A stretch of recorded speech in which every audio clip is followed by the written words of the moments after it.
Okay, let's get started. Hello, everybody. Welcome to the August 15th meeting of the Amherst Planning Board. Can everybody hear me okay back there? The first item on our agenda tonight is to review the minutes from July 18th and August 1st.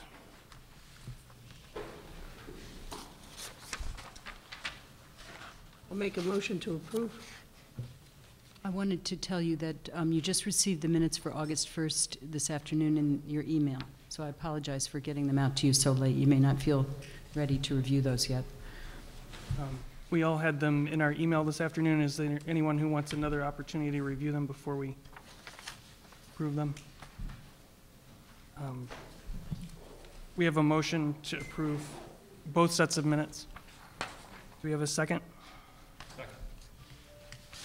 Any further discussion, corrections, anything? All in favor? Any opposed or abstaining? Everybody. Thank you. All right. We have on our agenda tonight, under old business, a discussion of zoning. The zoning subcommittee has been hard at work on some proposed zoning amendments, possibly for fall special town meeting. And I'll, at this point, turn it over to the zoning subcommittee or their representative to get us started here. Okay, Mr. Crowner. So, as you said, we were hard at work today. We had a very extensive and involved discussion that there's no way I'm going to be able to reproduce right now. There were also a lot of members of the public in attendance, and we did not get to a comment period today. So, I definitely encourage people to talk today.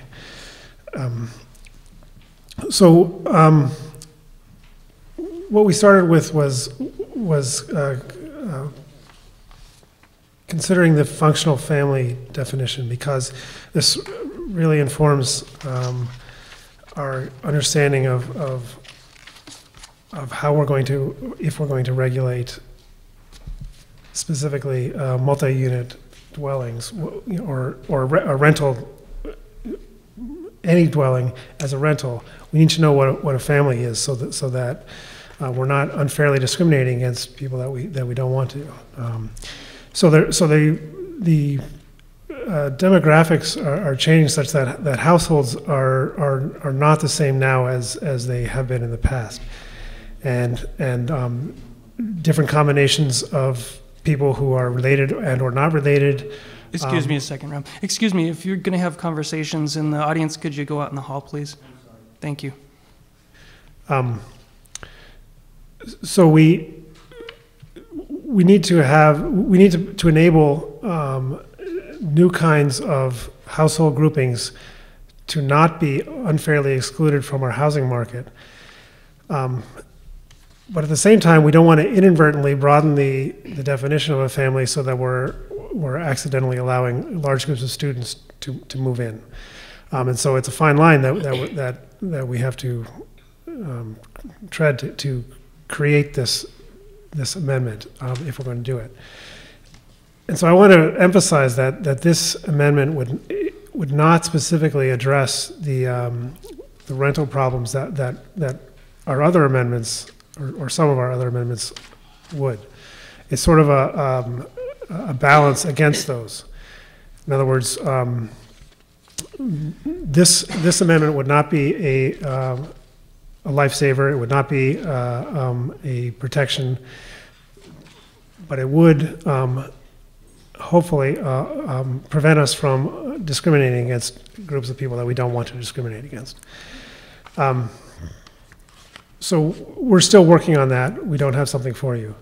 The next item that we looked at was the rental registration requirement. That's a sort of the last one on the list that we had there. That would add language to all of our residential uses that any rental use needs to be registered under as we have a new language here, under the applicable rental regulations of the town, whatever they are, whatever they will be. We think it's important to have this language in the zoning bylaw so that if a unit is, a rental unit is not in compliance, it's a zoning violation rather than just a $10 fine for not registering. So what we're proposing, we think this is just about ready.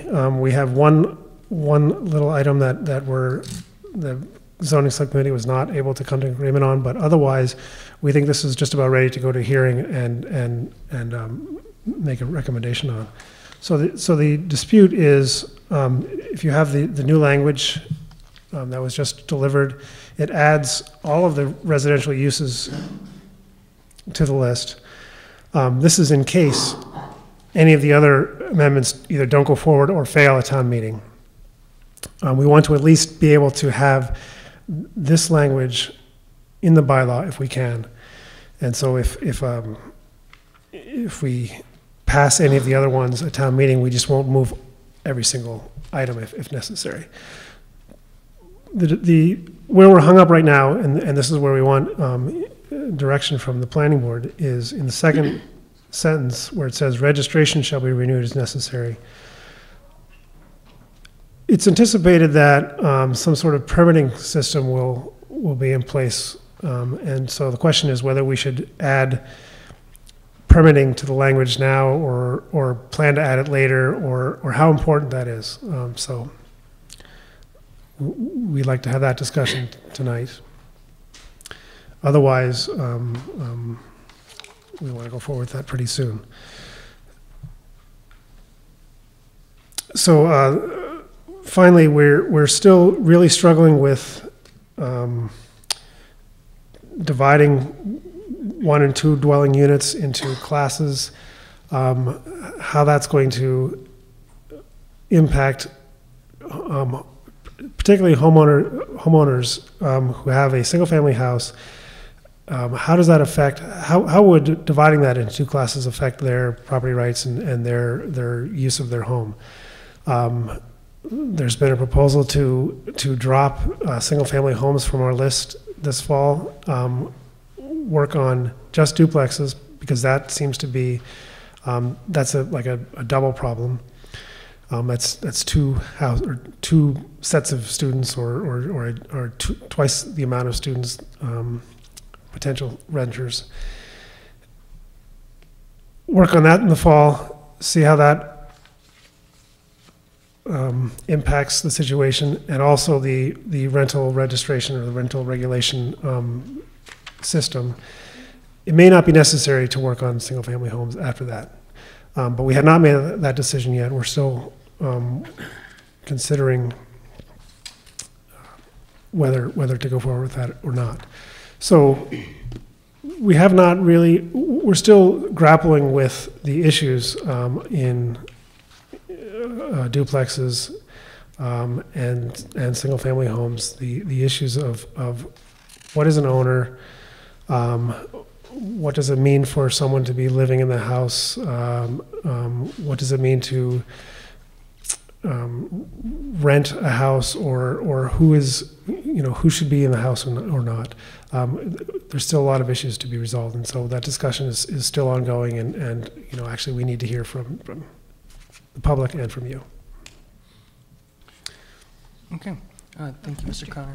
Mr. Crowner, you didn't tell them about the election. Okay, yeah, so we also elected officers, and Mr. Schreiber is now the chair. No, we formalized the offices in the zoning subcommittee. I was nominated for chair, Mr. Schreiber is the vice chair, and Mr. Carson is the clerk. Thank you for that report, Mr. Crowner. So tonight we're going to be talking about these 3 proposed amendments: the functional family definition, the rental registration requirement amendment, and the 1 and 2 family dwellings amendment. Is that right? Those were the 3 that you discussed today? That's what we discussed, yeah. So I guess, in the interest of using the time efficiently, if we could do rental registration first so that we can finish that, because I think that's close. And then we'll be able to schedule a hearing for that, and we'll have, 2 amendments out of the way if we include the DEP thing. Okay. Thank you. The article that we're talking about is titled Rental Registration Requirement. There's a current draft that reads as follows. To see if the town will amend Section 3.32, residential uses, and Section 5.011, supplemental apartments of the zoning bylaw by adding the following language as a new standard and condition to the sections listed below. And the language is as follows. All rental dwelling units shall be registered under the applicable rental regulations of the town of Amherst and operated in conformance with those and any related regulations. Registrations shall be renewed as necessary and kept current at all times. And I actually have other language that there's an alternate version, correct, that I'm not sure which of these is most recent, and they're both dated the 15th. The one that is entitled Zoning Subcommittee Version 2 is the most recent. Okay, that's the most Red. recent. The one with red. With, the- Not the red. no. It's up here, version 2. That's Oh, not red. not the red. Oh, sorry. Not the red. Not the red. Then I'm in So the wrong that's version. the most recent Okay, version. sorry. Okay, and let me just clarify that language would be added to the very top of residential uses in section 3.32, so it would apply to all of them. And then it would also be added as a condition under each of the uses below, just to reinforce the importance of this to the town. Okay. Was there anything from members of the board or other members of the zoning subcommittee before we go to public comment on this? Mr. O'Keefe? So I have a comment/question just to confirm my understanding of how this would work and what it would mean.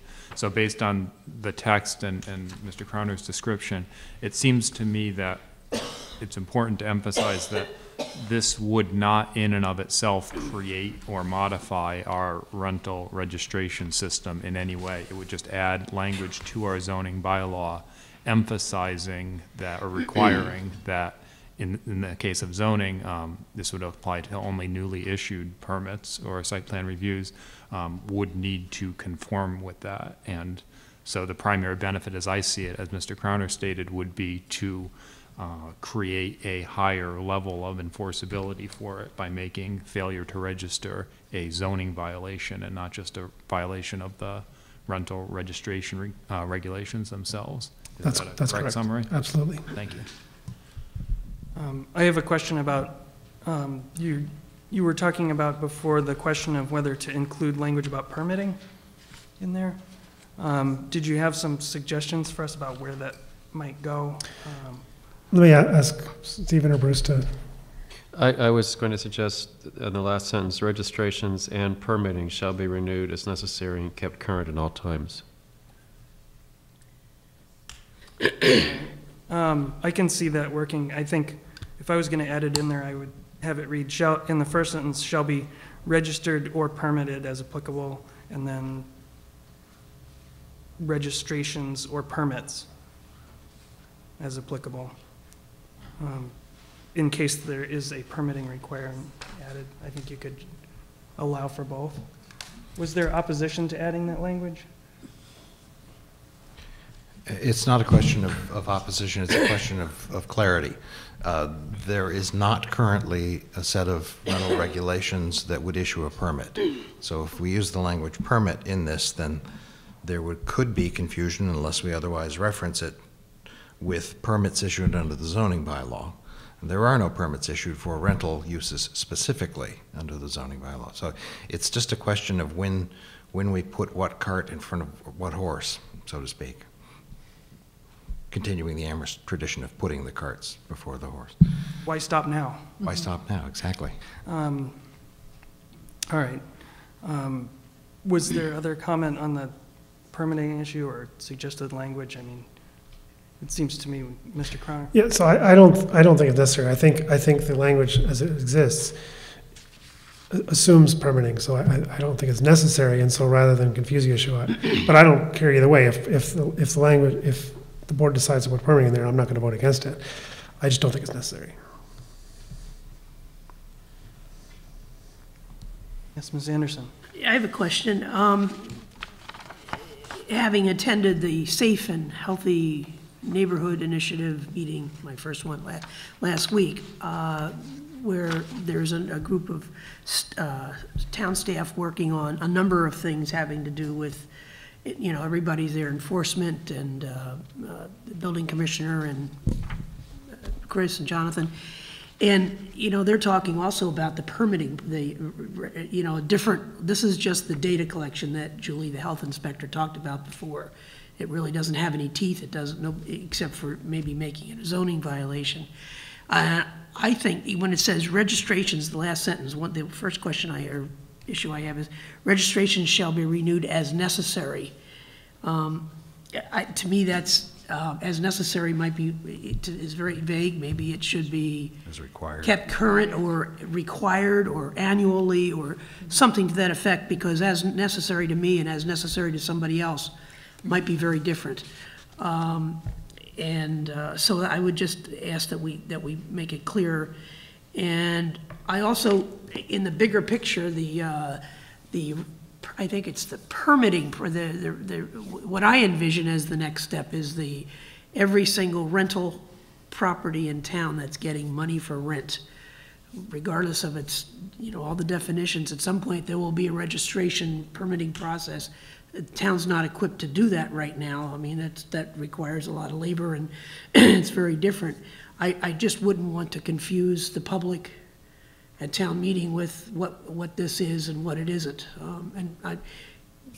Chris and Jonathan have much more depth on the Safe and Healthy Neighborhood Initiative than I do, having just been there for an hour and a half last week. But I think it's good that I'm there, but I wouldn't want us to be going off on one track and that team going off on another, and they have done a bunch of stuff like this. They're already off and running. And I know I'd have something to add to that. Mr. Tucker? As was discussed at the subcommittee meeting, in many ways, this is although we're trying to word it as broadly as possible, this is an interim step. If we adopt this in November, town meeting adopts this in November, there will thereafter, for all permits filed, be a requirement to register. So it's another intake process.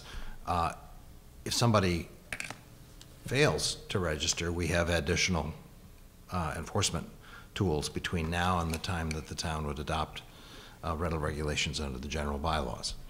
At which point we can, if necessary, and it's not clear that if we word this right, it would be necessary, but if necessary, we can come back to town meeting with an amendment to this to correspond to however the rental regulations have been devised. Thank you, Mr. Tucker. With respect to Ms. Anderson's last comment about the final sentence being vague, I would suggest it could be written as follows: registrations must be kept current at all times.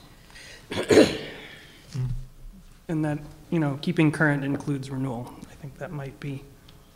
I'm good with that. And we've taken out permitting. Simplicity, yeah. Excessive verbiage. Okay. All right, let's hear from the public on this. If you'd like to speak on this particular issue of rental registration requirements, and this is specifically about you know, we're talking about amending the zoning bylaw to require that any permits that come through here or site plan reviews be registered to be in compliance with the zoning bylaw. So if you have comments about the proposed language, anything about the rental registration requirement under the zoning, please come on up. Raise your hand and I'll call you. And anyone? Yes, sir.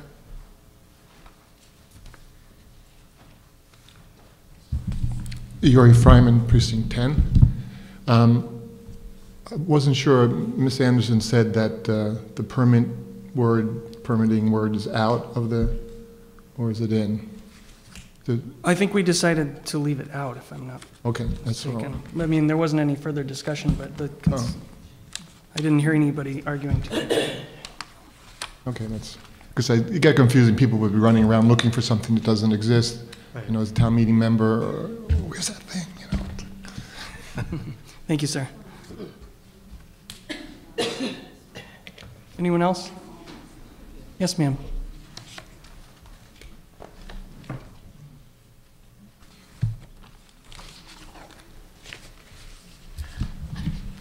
Joan Burgess, Precinct 9. I have a couple of questions. First, I think this is a very good first step, and, you know, puts us in a position for permitting whenever we have the wherewithal to do that. But in terms of presenting this, is there going to be an accompanying document, or how are people going to know what the applicable rental regulations are? Is that already in the bylaws right now? Mr. Tucker? Right now, and as of the time that town meeting will be voting on this, there is a rental registration set of regulations developed and operated by the Board of Health, or operated by the Health Department there, Board of Health regulations. What we are in the process of developing for next spring, and will not be in existence as of November, is a set of rental regulations that would be an amendment in the general bylaws of the town. So we're trying to word this broadly enough so that it will have meaning between November and May and enforceability. We're requiring people who are applying for new land use permits under zoning to create rental properties to register those properties with what would then be in existence, which is the Board of Health registration system. That will increase our database. If they fail to register them, we can enforce that under the zoning bylaw.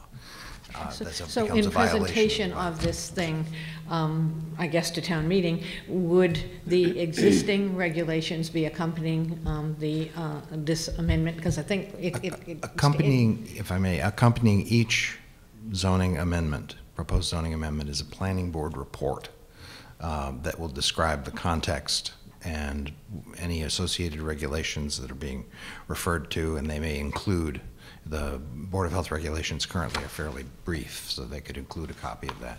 Okay, and that was my second question, is when it says that the unit shall be registered, it's with the Board of Health. Currently. At this point in time. Should we put that in there, or? I was going to ask the same thing. If I may, the reason we're not putting that in there is because we want this language to still be operant, to still work. If next town meeting in the spring, we adopt a whole set of rental regulations, suddenly this language would apply to that, if it's broadly and carefully stated enough. Okay, so, and at any point in time, this amendment has to be accompanied by the existing rental regulations of the time. That's right. Okay. That's what it's referring to. Thank you, Ms. Burgess. I have a question just about that same issue. It says shall be registered.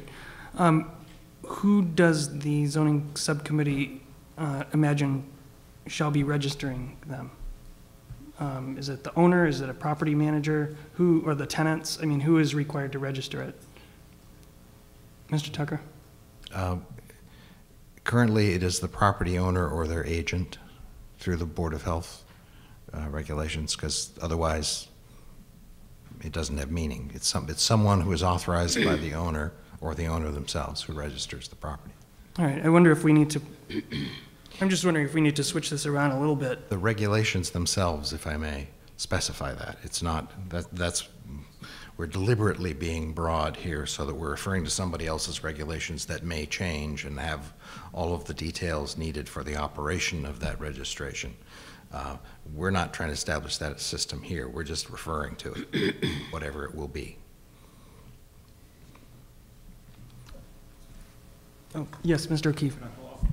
Mr. Tucker, one of the things that you just said was that this would require all applicants for new land use permits for rental uses to conform with this. And just for my own clarification, I read it a little bit more broadly than that. In particular, the fact that it's attached to single-family detached dwellings, duplexes, and the fact that the language says all rental units shall be registered. To me, that says that anyone initiating a rental, regardless of whether they're applying for a land use permit, this doesn't say anything about land use permits. So if I decided to go on sabbatical for a year and rent my house out, my reading of this would have it apply to me, that I would be required under the zoning that we're discussing here to apply or to register the fact that I'm renting my house. Is that a correct interpretation? This is zoning, so grandfathering applies. And generally speaking, the application of zoning is to new uses or uses that are encountered and you discover that they're in violation. The town is not going to go. The answer to the question is, I think the effect would be what you described, that it would be a blanket effect overall, but that in its application it would in fact function in terms of addressing new uses being proposed, applying for a permit, or uses that were encountered in the process of dealing with other zoning issues having to do with that property that were then compelled to go get a permit to straighten out their situation. As I said before, part of what we don't know yet is what the rental regulations that will come to the spring will consist of and what their details will be. And if we need to adjust this language to correspond to that, we can. But my belief is that the effect of this is global, but its application is specific. Thank you, Mr. Tucker. Ms. Keller?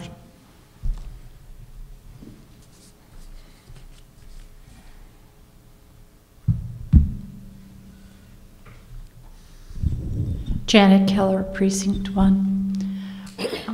I would like to hitchhike on Mr. Weber's question, the point that you were making regarding all registrations must be kept current at all times, and the clarity that would obtain if it were made clear here that it's the owner or the owner's agent. So just switching it from passive voice to active voice, I think would give you the clarity that you seek, and making it clear that the owner, that in the event that this were not done, that the owner couldn't say, well, it didn't say me. You know, I'm not arguing that they would do that, but it just makes it really clear who's responsible. I agree with you, Ms. Keller. And I would rephrase it in active voice as well, because I don't, does anyone anticipate that the registrations or permits would be, that anyone else would be ultimately responsible than the owner?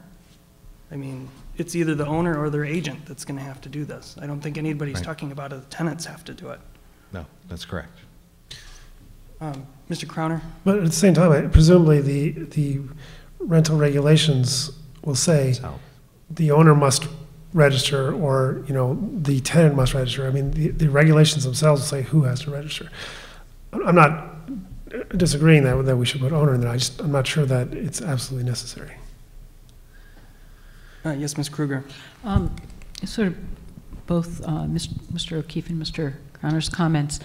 I think currently, as an owner who goes on sabbatical, you would be required to register. What I think this amendment does is it allows it to be put on as a condition of a permit that's granted by a land use permitting board. So it's not the be-all and end-all of where you go to get information. And I would hope that as this moves forward, there's sort of information sheets or things on the website that say, hey, everybody, you're going on sabbatical. Did you know, or you own a rental property, did you know you need to register with the Board of Health? I don't think there's a lot out there. So currently, if I'm interpreting what we have on the books now correctly, you are obligated. But this allows us to make it a permit condition. Right. That's correct. I mean, that's right. All owners of rental properties are currently required to register them with the Board of Right. Health. Right. And if I may, there is a letter going out from the Safe and Healthy Neighborhoods Initiative from the town manager to all owners of property in Amherst in the next few weeks, saying, by the way, you are required to register, please do, and here are the ways in which you can do so easily through the town website. Excellent. Mr. Schreiber? Well, I think it's fair to say that existing uses are subject to just one, just basically the Board of Health regulation, which we understand is a $10 penalty if you don't do it. And then those who have been permitted under this proposed zoning would then be subject both to that and then the possible $100 a day penalty for zoning. Yeah, exactly. I just want to put in a word in favor of owner, and whether or not it's an agent or not, that's up to the owner. But I just think that, to me, owner actually, because not all zoning applies to the owner necessarily, does it? I mean, The owner or their agent. Yeah. Sometimes zoning applications are filed by lawyers Right. or design consultants or engineers or whomever on behalf of the property owner. But it's not, ultimately, it's not the agent's responsibility. No. It is the agent's responsibility, but the penalty goes to the owner. That's right. Yeah, so we should just say the owner. I think for simplicity, saying owner would be fine. If the owner wants to direct somebody to do it. So we can either keep it in the passive voice, in which case it would read, I think, all rental dwelling units shall be registered by the owner under the applicable rental regulations of the town of Amherst and operated in conformance with those and any related regulations. Registrations, owners. Shall keep registration. Yeah, see, we can card turn it into active voice and rewrite the whole thing, but that's too hard to do. Right in front of everyone. I mean, I can do it. Celebrity chef. Yes. Would you repeat what you said?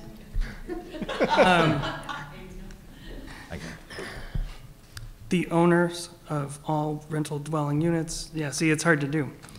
I put shall be registered by the owner in the first line.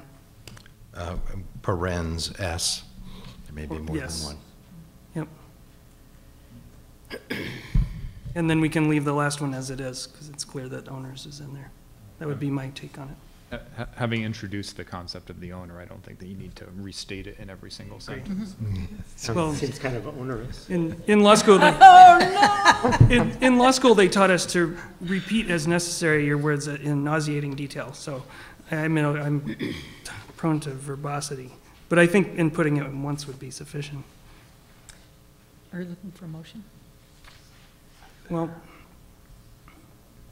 Oh, we're still in the public. Oh, or something. yeah, we still have public to hear from. Ms. Adams?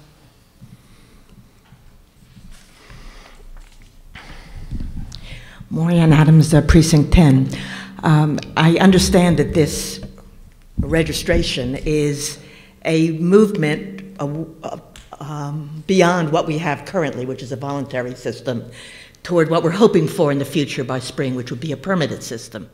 And I do recall that a few meetings ago, Mr. Rosnoy had called up the current form on his computer and had asked some really interesting pointed questions about ways the form could be improved. For example, asking about the number of residents as well as the number of rental units, being more specific about the date, et cetera. So I'm wondering, since this point in time, in the evolution, what's actually asked on the form could be very important. And I'm just wondering if there's the opportunity for a draft of the form to be reviewed by the zoning subcommittee or the planning board to see if all the things that we're hoping for can be on that as an important step toward the permit that we're getting toward in the future. And I also want to ask, since I understand that the purpose of this is to enhance the database, I'm wondering if there's a way to differentiate commercial rentals from primarily residence-oriented or resident-occupied rentals, if this would be a good time to get that kind of data. So I'm really asking data-based questions related to the forms that would be used in this required registration phase of evolution. Thank you, Ms. Adams. Mr. Croner? Can we ask Ms. Anderson to bring that to the committee? I was just thinking that if Julie was here, she would have an answer, but she's not. I agree. This is going to need to be addressed not by the planning board, but by the people in charge of the form. Yes, Ms. Brestrup. I was going to echo that thought. I believe Ms. Fetterman is very eager to get this form out. She has it in what she considers a almost 99% final form that she has been working on with the town manager. She'd like to get it out in the next few weeks, and so I think that her intent is to put her effort into the process that's going to occur next spring rather than kind of reworking the form at this point. I believe I've heard her say that. Thank you, Ms. Brestrup. If I'm not mistaken, Chris, isn't there a meeting tomorrow morning? Today's Wednesday, Thursday morning? Yes. And that was the one that I wasn't coming to because of what was being discussed, but maybe I could at least call her ahead of time or something. I don't think it's tied into the letter that's going out to all the residents about reminding them of. It's only tied in to the extent that the letter asks people to register and gives them A link to the mechanisms to do so, including the links to the town website. Right. So they're tied together, so you would want to make sure that so is it the intent of the planning board or the zoning subcommittee to look at the form? Is that the message I'm carrying? Or just that it includes some? The closer you get, the more they'll turn it down, so it doesn't do that. He said recklessly. I'll just jump in here. I think that the form, as it sounds like it's pretty far along, and the director of the Board of Health is, or the health director is planning to focus our energies on the new permitting system rather than revisions to the current form. So I didn't see any need, and maybe someone else does, for the board or the ZSC to review the form at this time. Okay. Anyone else from the public on the, yes, Mr. Fox?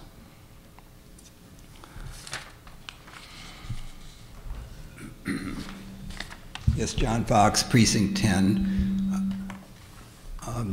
I also believe that you should be commended. You are moving in a very constructive direction. My only question is, if I need to register, I don't have a rental, but if I needed to register, would I know clearly where to look for the consequences of not complying? So are the compliance or the penalties in a place where, a single place, or are they different places depending upon whether it was a permitting or it's just registration? Mr. Tucker. The penalties associated with the Board of Health regulations for rental registration are in those regulations, and those are available through the Health Department website. And when you go to that website, any number of things will pop up on the left, and that will be, rental regulations will be one of them, and you can read them there. There are also a range of state laws associated with this. The zoning bylaw, if this is adopted, the section of the zoning bylaw that speaks to enforcement of that is in Article 11, and it's at the end under an oddly titled category called enforcement. So all those things can be found, and people can always inquire, can always ask. So I'm just suggesting that we make it as easy as possible for people who have to register to be able to find where the consequences are. So maybe there'll be some guidance where people don't have to just check all around. Mm-hmm. That it would be useful if they were told where to look for these different things. With all respect, Mr. Fox, I'm not sure that the zoning bylaw itself is the place to do that, because it's very, very difficult to amend the zoning bylaw, as you know. And once we put in there, go to the website at Amherst/rental requirements. Oh, no, I'm not suggesting it be in the bylaw, just this, there's a place that once you know you have to register, that I would easily know where to look for the consequences. All right. That's all. If I may, for anything like that, the health director is the coordinator of this larger Safe and Healthy Neighborhood initiative, and if you have recommendations of that kind, you can email them to her. Thank you.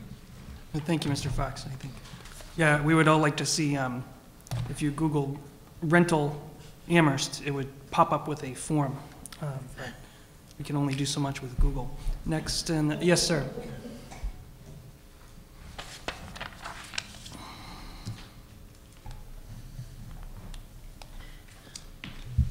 Alex Kent, Precinct 10. I'm not sure if this is the place to bring this up, but in the spirit of consequences, at a neighborhood meeting we held the other day, I made the comment that whatever enforcement mechanism is in place, I'd like to make sure that there's coordination between the town and the police department. So I would like to know if any data is being collected when police respond to a nuisance house complaint. Is that information being relayed directly to the owners of the property? And is there a consequence to the owners? I see in the bylaw that they are liable for the $300 nuisance house penalty, but I'm wondering if that's actually happening. So you can amend the bylaws all you like, but if there isn't any enforcement and coordination with the public safety people, I don't think that it has any effect. So I don't know if this is a planning board issue or not. Ms. Brestrup? I believe Ms. Fetterman said when she came to give her presentation that there is very good communication between the health department and the police department right now, and when the health department goes out at night or on the weekends, or excuse me, the police department, and they notice something, they will report it the next day to the health department. I believe we also have a new code enforcement officer who's sort of liaisoning between different departments on that issue. What I wanted to make sure is that that information goes directly to the owners. We in the neighborhood have talked about maintaining lists and telephone numbers of all the owners, especially of the LLC properties. But I don't think that that's the responsibility of neighbors. I think that when I call in a complaint about a nuisance to the police department, that the police department would make sure that either through the Board of Health or some other agency of the town, that that information would get directly to the owner of the property so that the owner is put on alert that he's going to be liable for a penalty. Is that currently taking place? Ms. Kruger? I think the enforcement question is an important one because we can pass all kinds of bylaws, zoning and otherwise. If we can't deliver on enforcement, it's sort of a waste of time. But what I thought was a really good step for the planning board was at our last meeting having Ms. Anderson be a liaison to the safe and healthy neighborhoods. Don't put your, sorry. Can I ask Amherst Media? Yeah. Okay, that's better. Can you yeah, just they did. allow me to just Okay. quickly say, we want to be able to hear everybody through the microphones, but the more you turn them up, the more people back away and the more the feedback goes. So keeping them at a moderate level and reminding people to close in on the microphone and not talk from 3 feet away from it will, I think, better serve the need rather than having our feedback. Maybe I was too far away, but I think all these are really good points, and as we're having public comment period, it gives, I think, Ms. Anderson a chance to bring this information back to that committee and to the health director. So I think points well taken, but rather than us acting on it or try to answer it, if we can rely on you as our trustee conduit, I think that will work very well. Thank you. Mr. Kent. Thank you, Mr. Kent. Does anyone else, can you all still hear me back there? Okay. Anyone else on this rental registration requirement amendment? Yes, ma'am.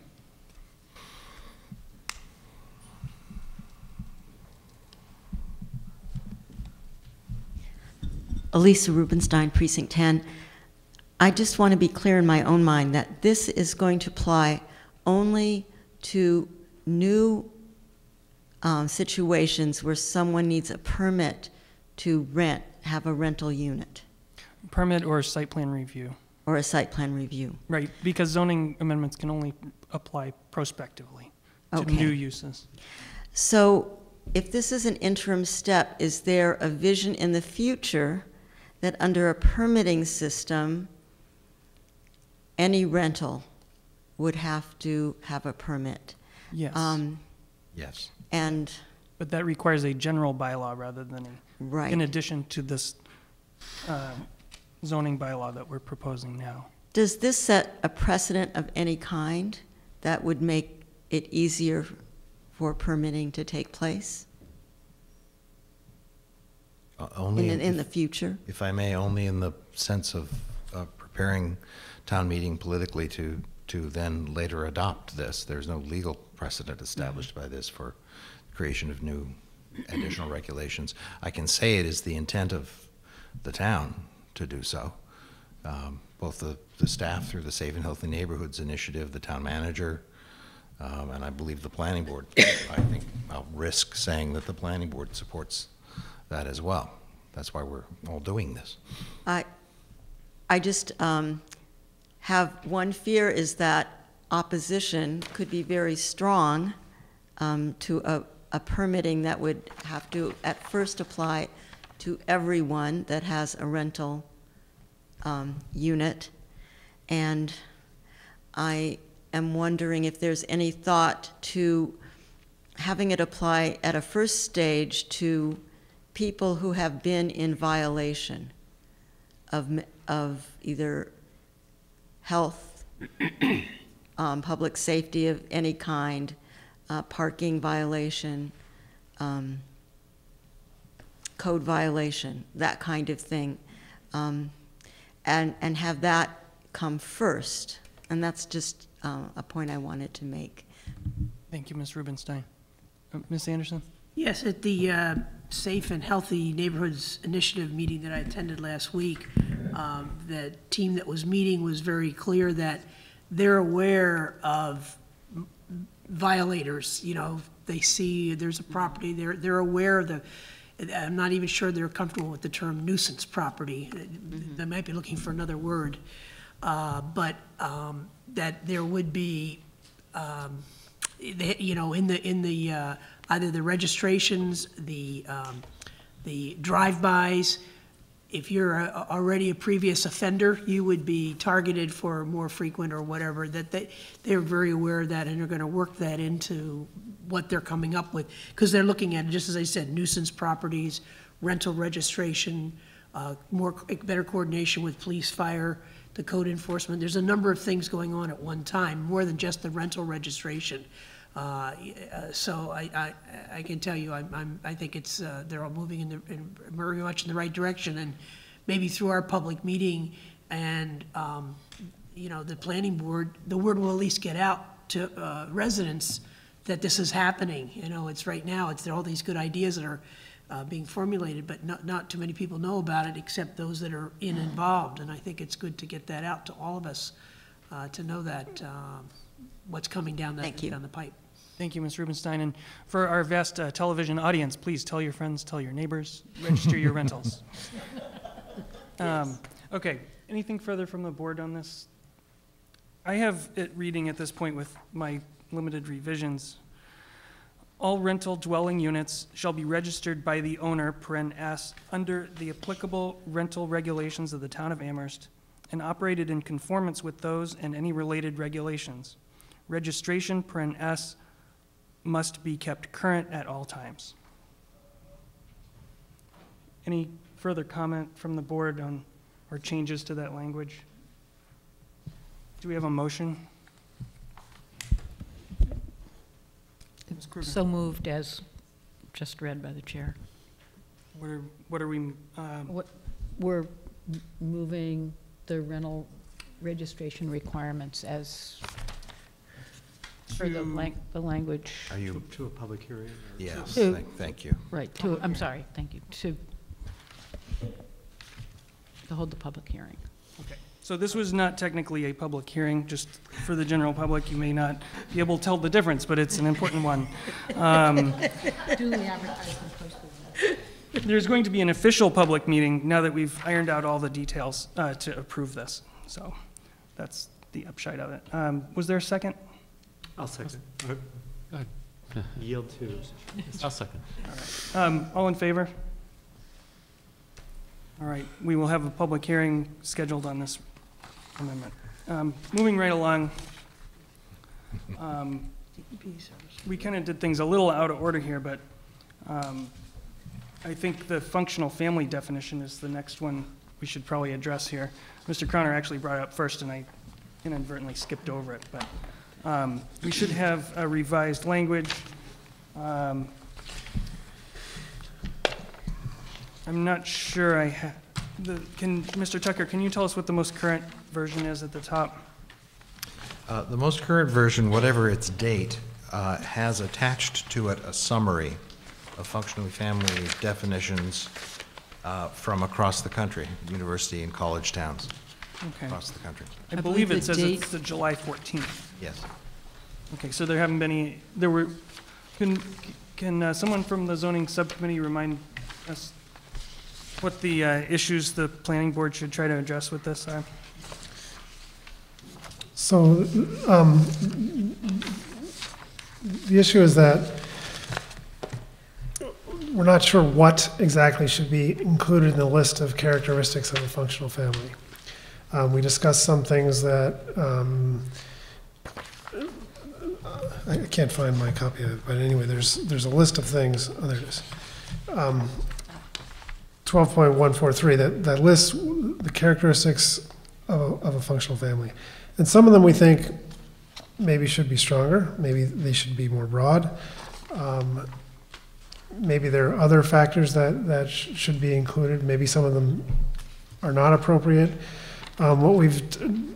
We discussed it in general, and we asked planning staff to bring a slightly revised version. So we actually don't have a current working version, I think. Okay. Yeah, Mr. Tucker. A couple of things that the subcommittee said that it did want to be different about this.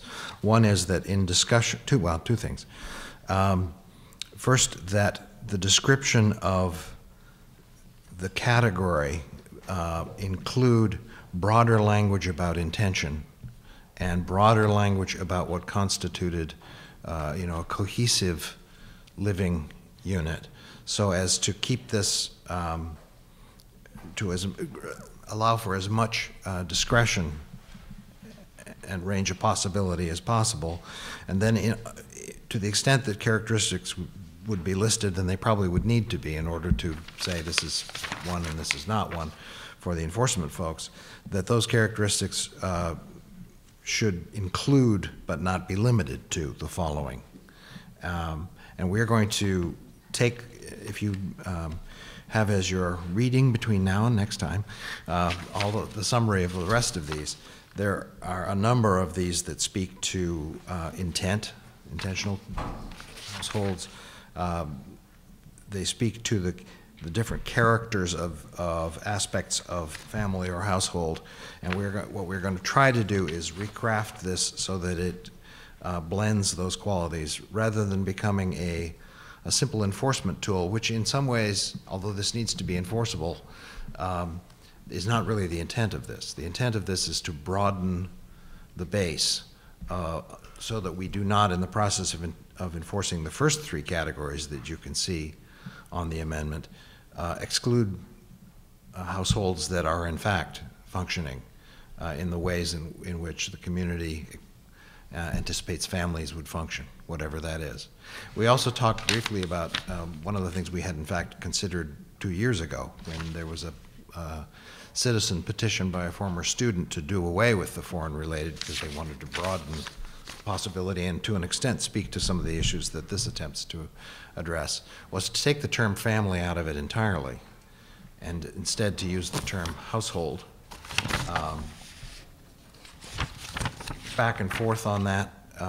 Family as a term has a great deal of precedent in both law and tradition here, and that's both good and bad, and that's still in play. But the next iteration will be a more broadly stated category, generally. Mr. O'Keefe. A couple things. One, touching on that last point, in terms of what we're actually defining here, I've always found it a bit odd that we define families and there's sort of an assumption that there's a one-to-one match between a family and a dwelling unit, but we don't actually state that in the bylaw, and we don't actually have a definition for a dwelling unit either. So that might be one of the things that's worth thinking about going forward, is how we define dwelling unit, and that might get us away from some of the semantics that are associated with whether you call it a family or a household. I also have a specific question about the language that's proposed to be added to section 12.142, which is the for unrelated section. The first sentence in bold italics says, for the purpose of this bylaw, a group of unrelated individuals shall not be considered to constitute a family, except as provided for in section 12.143, which is the functional family definition.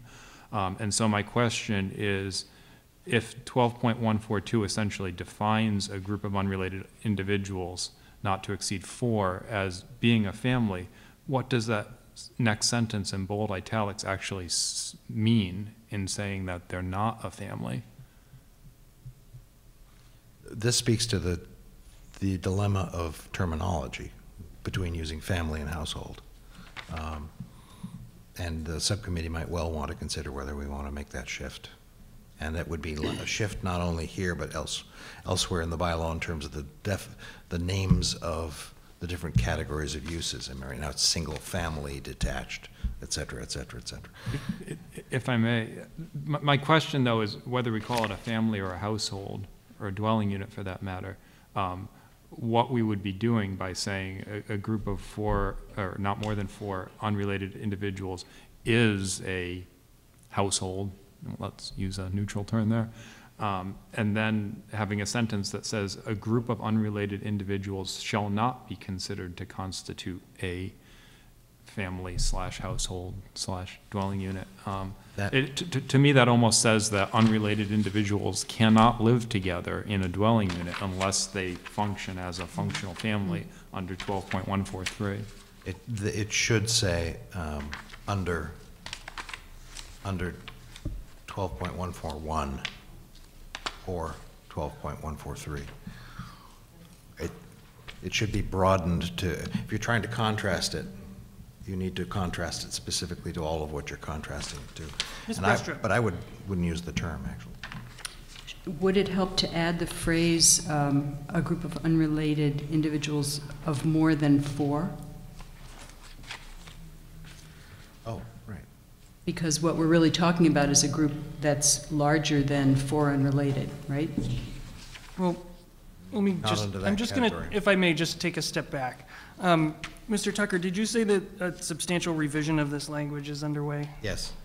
I would propose that we table this until we have a new version. To get into the specifics of this, and when there's already a draft underway that may resolve some of these issues, seems to me to be premature. If I may, for that process, I would welcome individual board members, not copying anyone else, directing comments and suggestions to staff. That would be And that includes members of the public as well. Yes.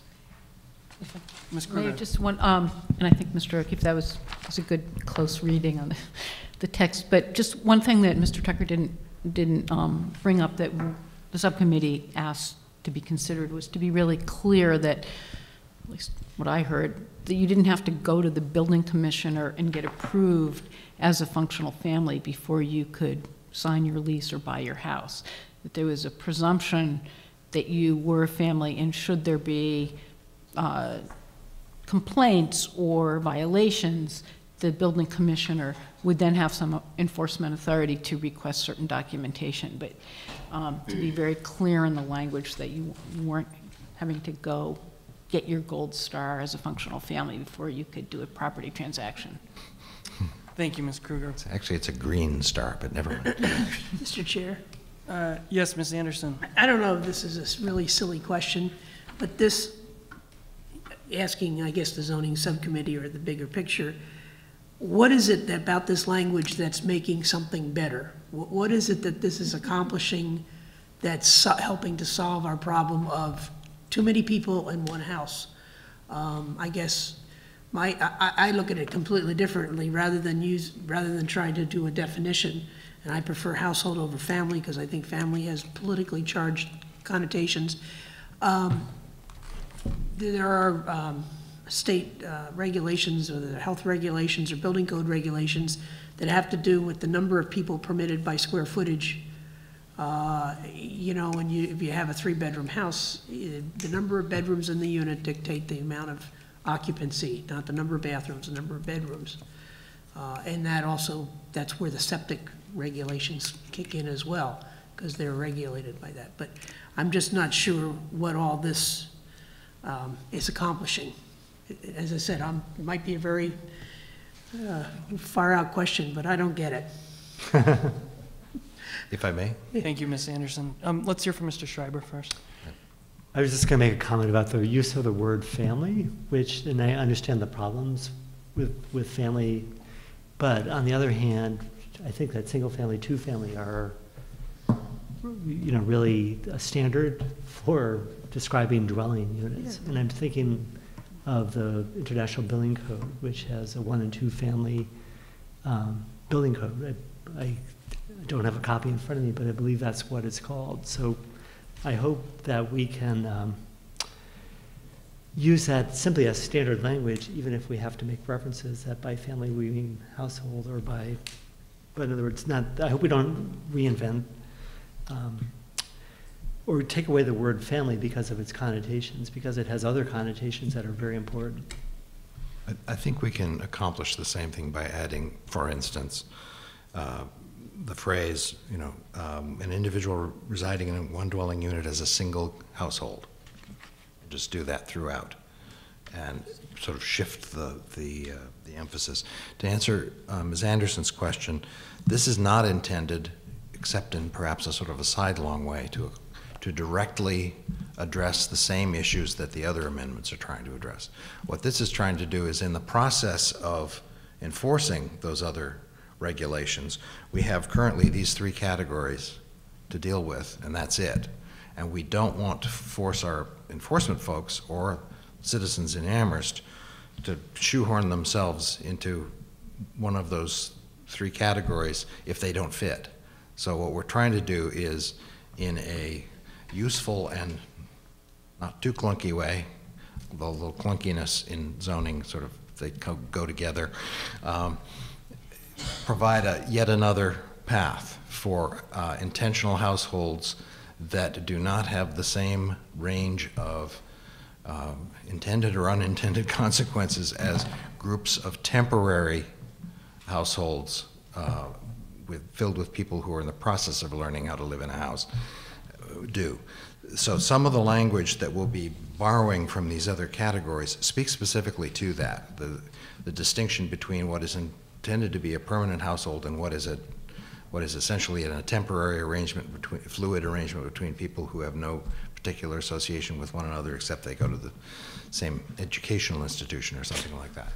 I think that's a very good point, and there's a couple of these bylaws in here that that speak to that. In the Ann Arbor, Michigan bylaw, which is the home to the University of Michigan, contains a sentence that says, functional families shall not include, and I'll skip over, any group of students or other individuals where the common living arrangement or basis for the establishment of the housekeeping unit is temporary. And I think that temporary language is important because it is a temporary grouping of people as opposed to a more permanent. And I don't see that in the current language. So. Just as a point of information, we can use the temporary language. We can't use the "we exclude groups of students" language. The town council has indicated that, you don't want to get into discriminating against classes of persons. Massachusetts case law is pretty strong on that. Ms. Kruger? This was exactly that. Ann Arbor instance was cited in their zoning subcommittee conversation, and Mr. Tucker gave that same response. But I would like to pursue this a little bit with council and actually send that kind of muted down reference. It doesn't say we shall not allow students. It's in a context, and see if that does pass muster. And because I'm not yet satisfied that we've explored it fully. I think we can use the word student and not necessarily be discriminating under state law. Mr. Schreiber? I'm not a lawyer, but I agree that the student in that case is used in a broad, the whole list of, it's in a crowd. Crowd, yeah. We know it when we see it. There's another one. Another unit in the Township of Indiana, Pennsylvania, home of the University of Pennsylvania. well, I don't know if that's Indiana or Pennsylvania, but they Pennsylvania. define a unit in which various occupants act as separate roomers may not be deemed to be occupied by the functional equivalent of a traditional family. And I myself, I balk at using the word family as well. But, I would propose at this time, for time restraints, that we table this until we have a new draft. Let's move on. The third one that was brought up by the zoning subcommittee, and this is probably a more complex one, is the 1 and 2 family dwellings. I believe we're looking at a current draft. It has some red on it, is that right? Mine's marked August 7th. Is it this one? Mr. Crowner? So we started discussing, so that right now the articles are the two sections are presented together in one article. It's always sort of been our assumption that they will eventually become 2 articles, but they're still now in one article. We started discussing today the first part of that single-family homes, and at the end of our discussion, we realized that we probably want to discuss duplexes first. Get an understanding of duplexes and how possibly putting them in 2 classes will affect the rental situation. And then go back to single-family homes either later this fall or next spring. So we actually have not really proceeded down the examining 2 families or the language that's there yet. We've talked about how there are different ways of looking at a 2-family dwelling. There's all kinds of 2-family dwellings. There's duplexes, traditional duplexes, conversions. There's houses that, primary use houses that have a supplemental apartment or accessory apartment. And so we just talked about 2-family homes in general, but we haven't really gotten into the language that has been drafted. So I don't have anything further to say about that. We can start that discussion now, I guess, but. All right, what we have is, if we're gonna let's skip over the single-family portion of it and go straight to duplexes.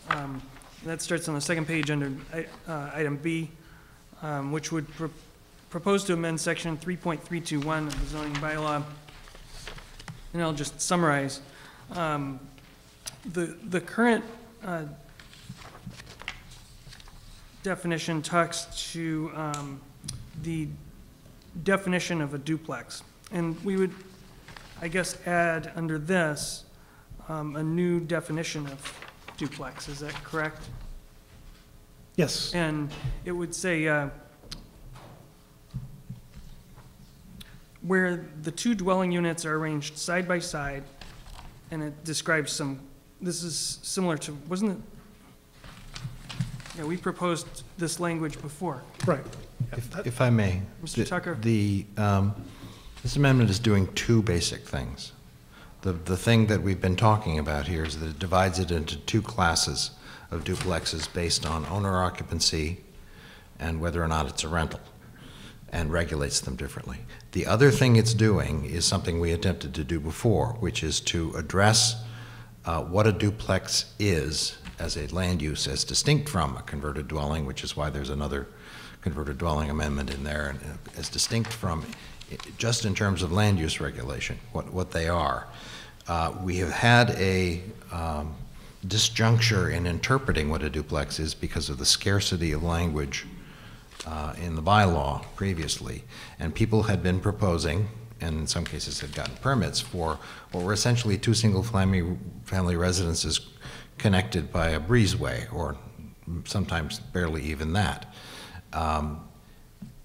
This language attempts to establish minimum standards as a default. They have to share a wall, and a wall, foundation, and so forth, but allows the permitting body some discretion in terms of dealing with what may be perfectly useful architecture, or a response to architecture on a specific site, and so forth, and within the context of the neighborhood. So there's the The first part that we've been discussing in terms of these other regulations has to do with what is the impact of duplexes as rental uses on their surroundings. The other part has to do with trying to add enough design specificity and enough regulation so that we can say what a duplex is at all. We're also adding definitions or clarifying definitions in the definitions section of the bylaw. So this would require that thank you, Mr. Tucker, currently, just looking at the use charts, this would split the use chart a little bit. And in certain zoning districts that currently allow site plan review duplex, it would change non-owner occupied duplexes to a special permit by the planning board. Correct. Which would be the same procedure in effect as a special permit by the zoning board of appeals, correct? We can grant or deny, unlike site plan review. Yes, and part of what the subcommittee discussed that has not yet made it into any of the drafts is seeing if there's a way to, within the same zoning districts, regulate what are essentially 2-unit dwellings in the same way and under the same board, so that there's sort of a consistency across the board, by the board. What's the logic in treating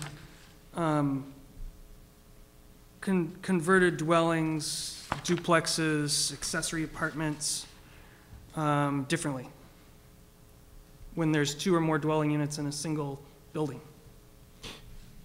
Differently from what? Differently from each other.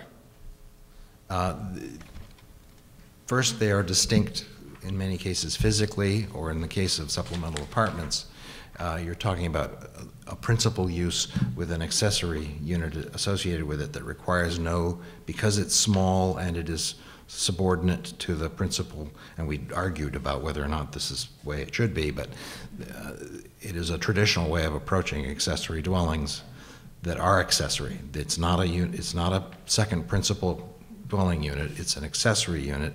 It is subordinate to the principal single-family residence that's occupied by its owner.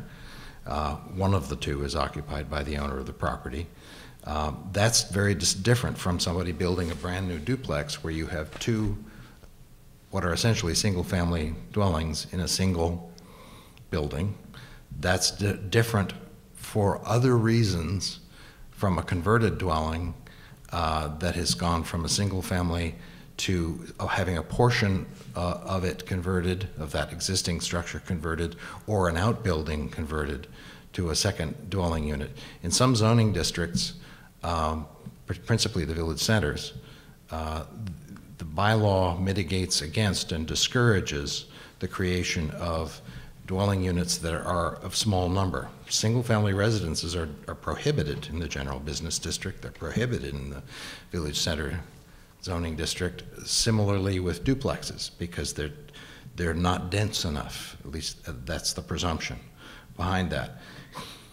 That's different from a circumstance where, for instance, if you have a village center business district, you have an existing non-conforming single-family dwelling, and somebody wants to add a unit. You're going from a situation that's non-conforming to a situation that's still non-conforming, but it's less non-conforming and it's denser, and so you want to encourage it.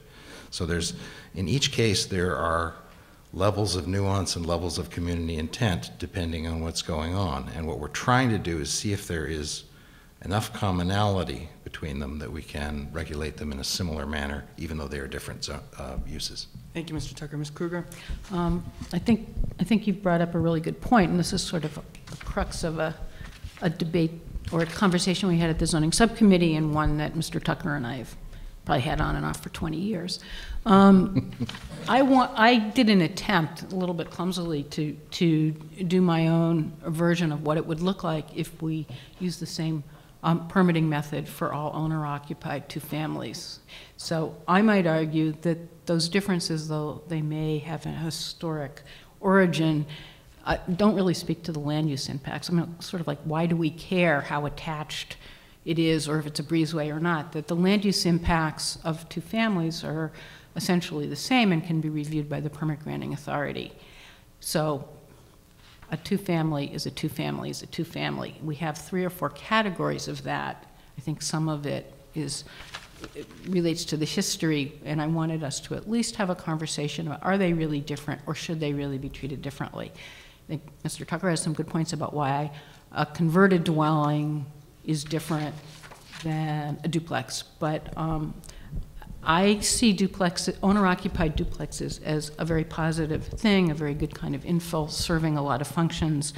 I passed out some standards for accessory dwelling unit bylaws that we could at least look at, and no one's really had time to look at it, and I only brought 10 copies, so we have more. But I think it's a really good question how we're going to grow the town, and I proposed site plan, special permit planning board, because I thought since we're so immersed in this issue, if one permitting board saw all of these cases over the next year or two, there'd be consistency in permitting, and it would be a really good kind of feedback loop for what was out of kilter or not with the zoning bylaw around this set of issues. We've had so much participation from the public on this. So it kind of floated out for our consideration that really all two-family owner-occupied units be permitted in the same manner. So that's partly why we didn't finish tonight in the subcommittee. Well, thank you, Ms. Kruger. Let's hear from the public a little bit before I get to you, Mr. O'Keefe. Anyone want to speak to this from the public? Okay, Mr. O'Keefe. Ms. Adams? Sure. This was something, Maureen Adams, Precinct 10, this is something that we said at the zoning subcommittee as well, that when we got to the, first of all, that was important, as you pointed out, that the SPP was used 10.38 because we really wanted those guidelines of use to be part of the permitting process. But I had argued that the special permit granting authority, that is the last sentence, under 3.3211, say the authority shall require the presence of an on-site resident manager as a condition of approval. I really wanted to up the ante on that. I mean, I quite agree with Ms. Kruger about the owner occupancy being something desirable. And from our experience in the RG, non-owner occupancy for duplexes not being desirable, but in cases where it might seem appropriate by definition in Class 2 not to have owner occupancy, I really wanted to see the presence of an on-site resident manager as a condition of approval. Thank you. Thank you, Ms. Adams. Mr. O'Keefe. Thank you. I wanted to follow up on Ms. Kruger's comments about SPP versus SP, because I did have a question probably directed at the subcommittee as to the rationale for that. And I'm still not entirely sure that I'm comfortable with the idea that, because Ms. Kruger, you were describing review of owner-occupied, and this would be more in the case of not owner-occupied. And it just strikes me a little bit strangely that we would permit the same use differently in different zoning districts. It requires special permit. It would require a special permit in several other zoning districts from the ZBA, whereas in RG and RBC it would require a special permit for the planning from the planning board, which is a somewhat unusual permit requirement. We don't grant special permits except in very unusual circumstances, so it's not something that this board has a lot of experience dealing with, discretionary permitting, whereas the ZBA does that all the time. So to me it would seem a little bit more of a natural fit if those were just a regular special permit from the ZBA rather than trying to interject the planning board into the special permitting process. I was just wondering how much further discussion went into that. Ms. Kruger. We didn't get very far in that. I'm trying to remember what I did. I think where it was already special permit, ZBA left it that way, where it was discretionary with site plan review for a non-owner occupied, and you're right, I meant non-owner occupied special permit. I had made that change to special permit planning board. So clearly there's still some inconsistencies, and I think some of it is strategic. Is it worth getting into a sort of struggle around who should be the permit granting authority?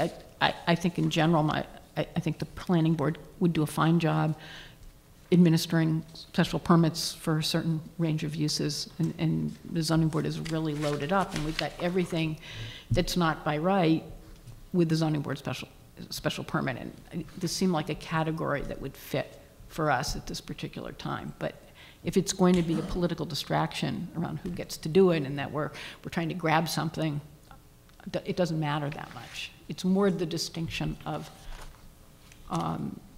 owner-occupied versus non-owner-occupied, and trying to make that more rational. Thank you, Ms. Kruger. I have a question that maybe anyone in the room could answer. It was 2 years ago, we brought the definition for, revised definition for duplexes before town meeting, and it didn't pass. Can anyone remind me what the substantial concerns were and with people who spoke against that amendment? Mr. Schreiber? I think there was sentiment that I remember that people weren't convinced that site plan, that the by right use of duplexes was a bad thing.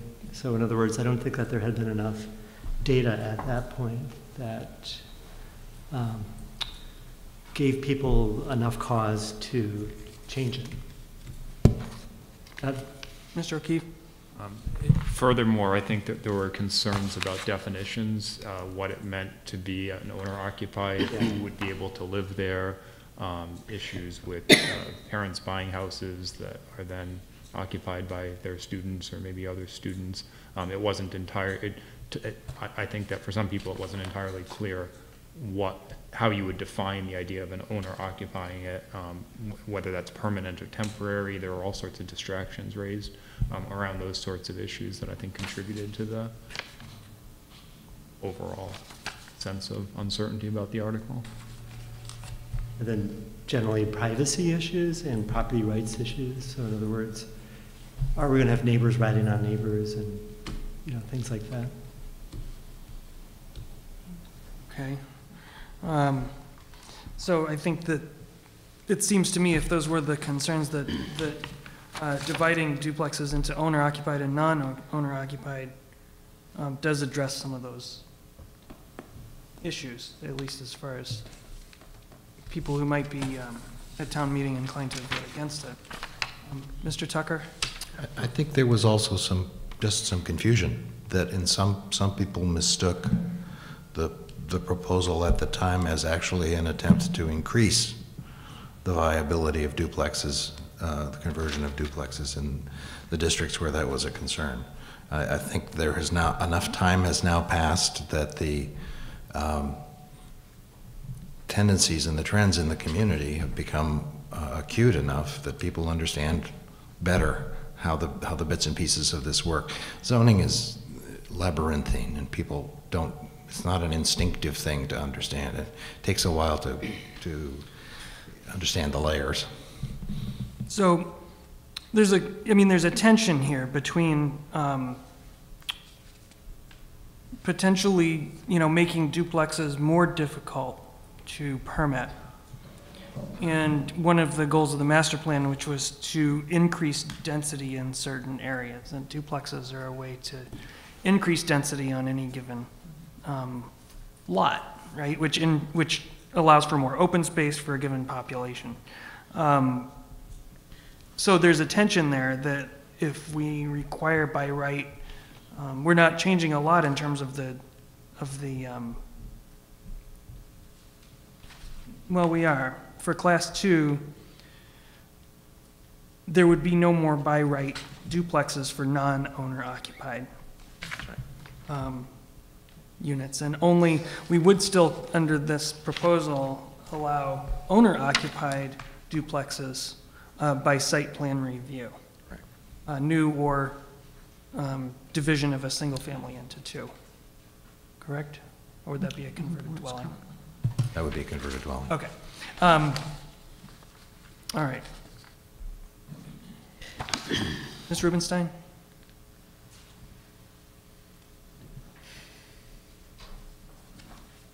I'm just thinking of some examples where a person went in and said they were going to occupy this duplex.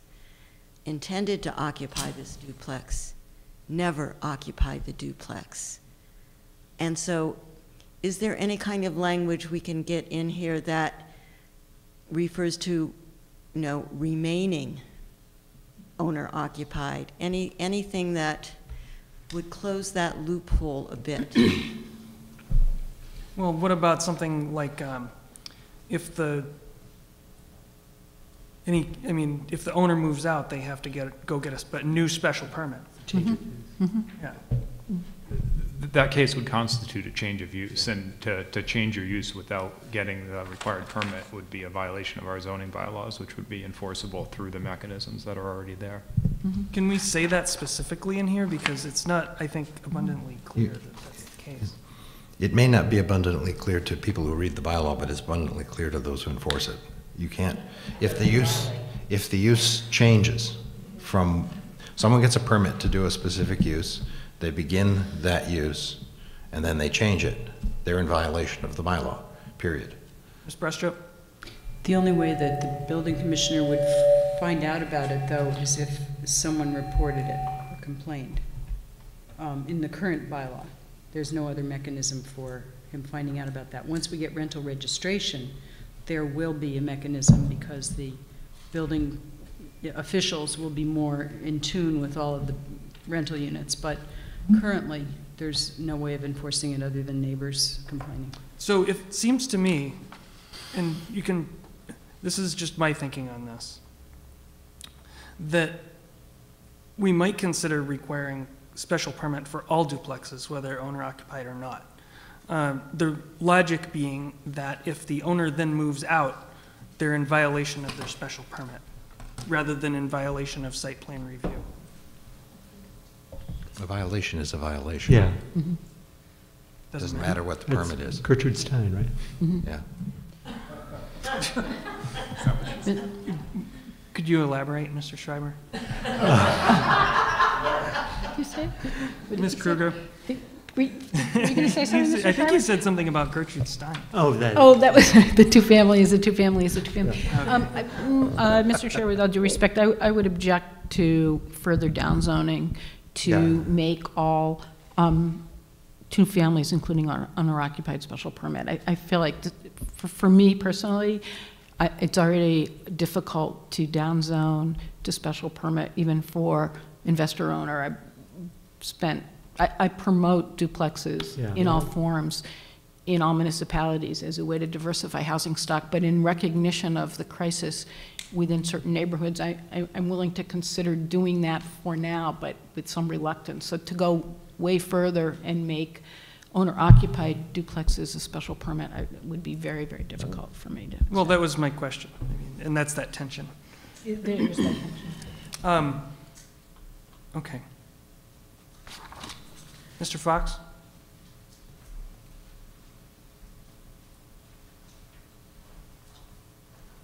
Yes, John Fox, Precinct 10. It is a dilemma. You haven't really anywhere given a definition of owner occupancy, have you? Or is there? This seems self-defining to me, Mr. Fox. Well, let's just think about it. I am an owner and I occupy it for 3 months or something like that.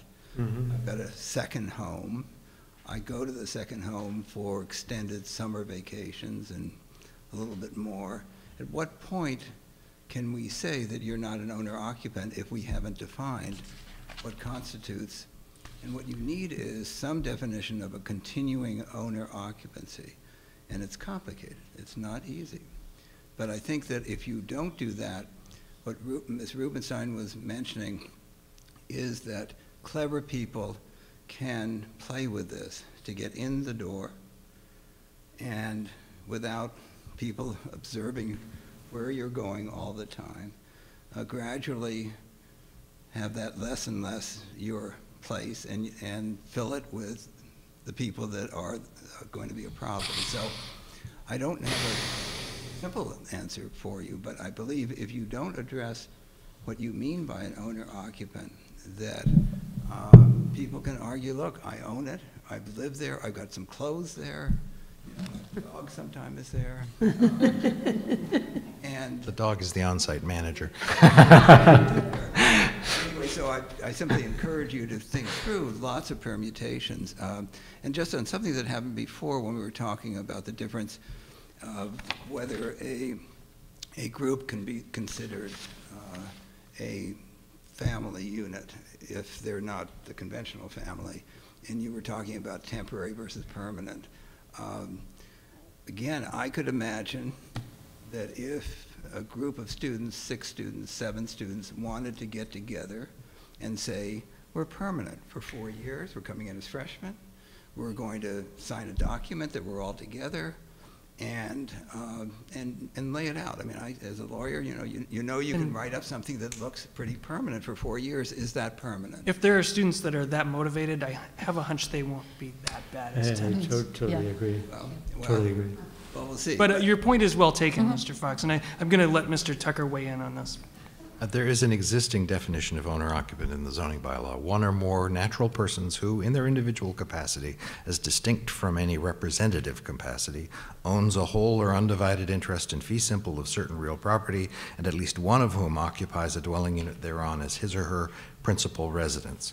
What we're doing is we're also adding a definition of principal residence so that we're filling in all of the gaps here. There's no mention of dogs. Thank you, Mr. Tucker. Thank you, Mr. Fox. Mr. O'Keefe. Yeah, just to amplify on that, for me, the fundamental distinction there is whether or not the second property has a lease attached to it. So if you're an owner-occupant and you're in a duplex and you're renting out half of or one of the 2 units in your duplex, and you're purporting to live in the other half of it, to me, that's fine. You can have almost any residential arrangement that suits your lifestyle as long as you don't turn around and lease out your unit to someone else. Then that turns it into a non-owner occupied. That seems like a hard line to me. But if you're there for 6 months of the year or 9 months of the year or any percentage of the year, and there's someone else living in the other half of the building, then that's a one-family building during the time that you're not there. And under our current bylaw, it's perfectly acceptable to rent out a single-family unit.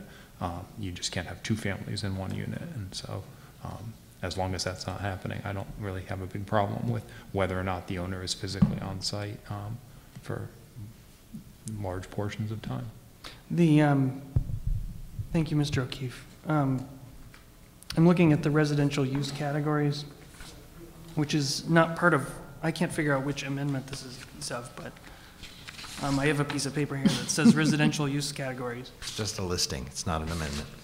And it has some bolded language in it that would add, for 2-family detached dwelling duplex, class 1 would be defined as 1 unit occupied by a resident owner, and class 2 as both units rented, neither unit occupied by a resident owner. That speaks to the lease on both halves.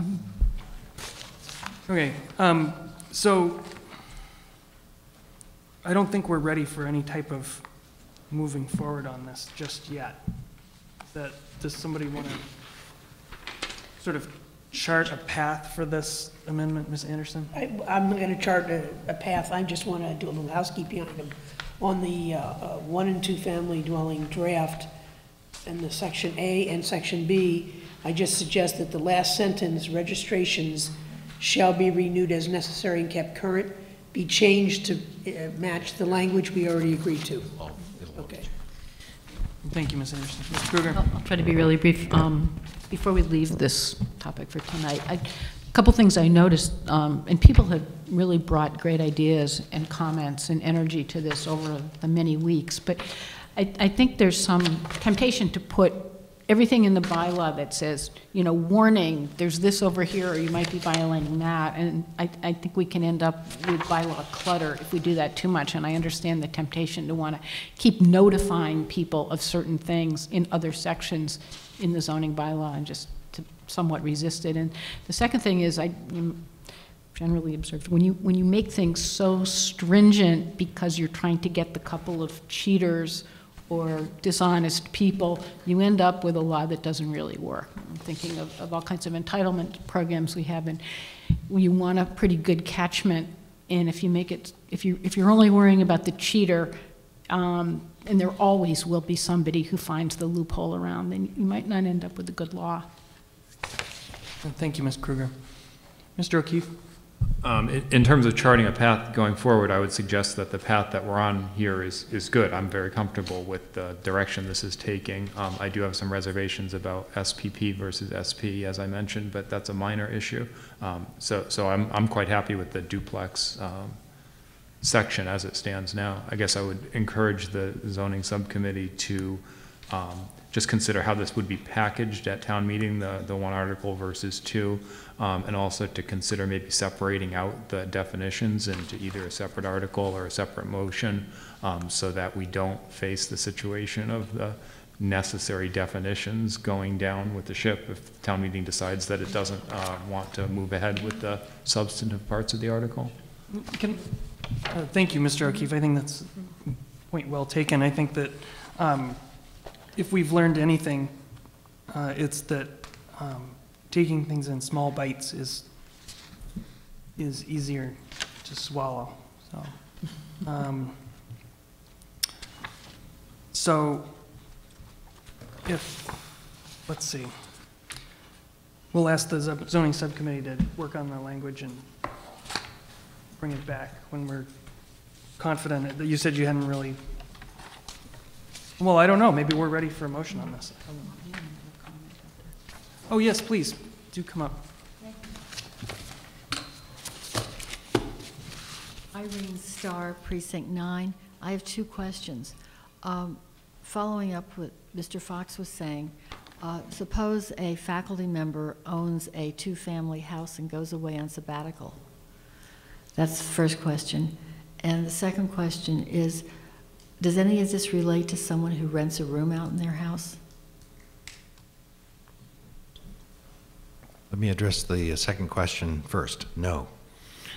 Renting out rooms or letting rooms is a different category of activity under the bylaw. It's an accessory use, lodging or boarding or bed and breakfast. You can let out rooms for any of those purposes for 1 to 3 people by right, as long as you follow the rules that are in the bylaw that are associated with parking and so forth. You can let out rooms for those purposes from 4 to 6 people by special permit. Again, as an accessory use to your owned dwelling unit. You live there, it's a single family or a single unit, and you can let out rooms. Beyond that, we get into either bed and breakfasts as a larger institution and which are regulated separately, or you're into these principal uses. But that's a whole other category. The instance you were citing was somebody, a professor owns a duplex, rents out, lives in one unit, and rents out the other unit all of the time, goes on sabbatical to Europe and so forth. I think, and yeah, I think that what we're trying to do is, and we were talking before about what does owner-occupant mean, and I read the definition, and at the end there was a phrase that it said as their principal residence. You can have a principal residence and you're, in London studying something for 9 months, and your principal residence is still in Amherst, so that wouldn't trip the wire. If I may. Except that, didn't we have something here about if you owned a duplex, there could only be one lease? In other words, there's no language about leases in the regulations as it stands. That could be one of the tripwires, and it could be phrased in such a way that you're making a distinction between 12-month lease or regular, where that unit is regularly being leased over a long period of time, whatever the duration of the leases are, versus a unit that is the principal residence of someone and they happen to be leasing it out for a short term. So that's in the use category changes that I was talking about, where the class 2 two-family cash dwelling, I'm going to have to stay saying duplex. A class 2 duplex is defined as both units rented, neither unit occupied by a resident owner. And neither unit serving as the principal residence of one or more owners of the property. Yeah, because residence, comma, principal is in fact in the duplex section of this amendment. Right. And it says, well, it defines it in detail what a principal residence is. So I would think that we might, in the use chart, want to refer to the defined term principal residence instead of resident owner. Mr. O'Keefe? It's both. Maybe I could suggest that this is something that the subcommittee needs to think a little bit more carefully about. This, you know, we don't probably need to hash it out here. Okay. But those are the types of issues that I mentioned earlier when you asked about what people were concerned about when this article came forward last time.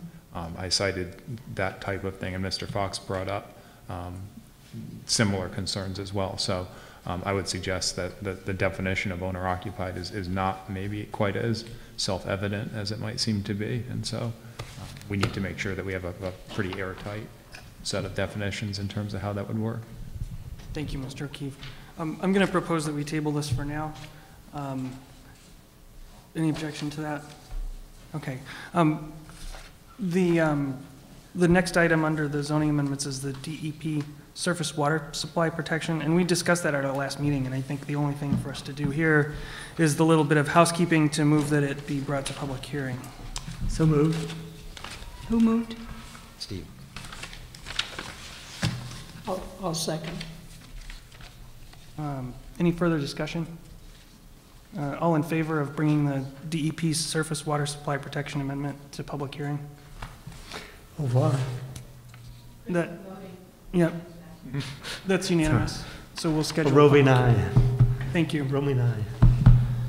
Okay, before we move on, is there anyone here with a public comment that about the zoning amendments that they didn't get a chance to share? Okay. Thank you to the public and for coming in and sharing your comments with us. We appreciate it. It makes a big difference. Mr. Tucker. Under other, if I may, we had a presentation on transfer of development rights at a recent meeting by representatives of the Pioneer Valley Planning Commission. There was a consensus on the part of the board that that was not something you wanted to bring forward to the fall town meeting, partly because of its complexity.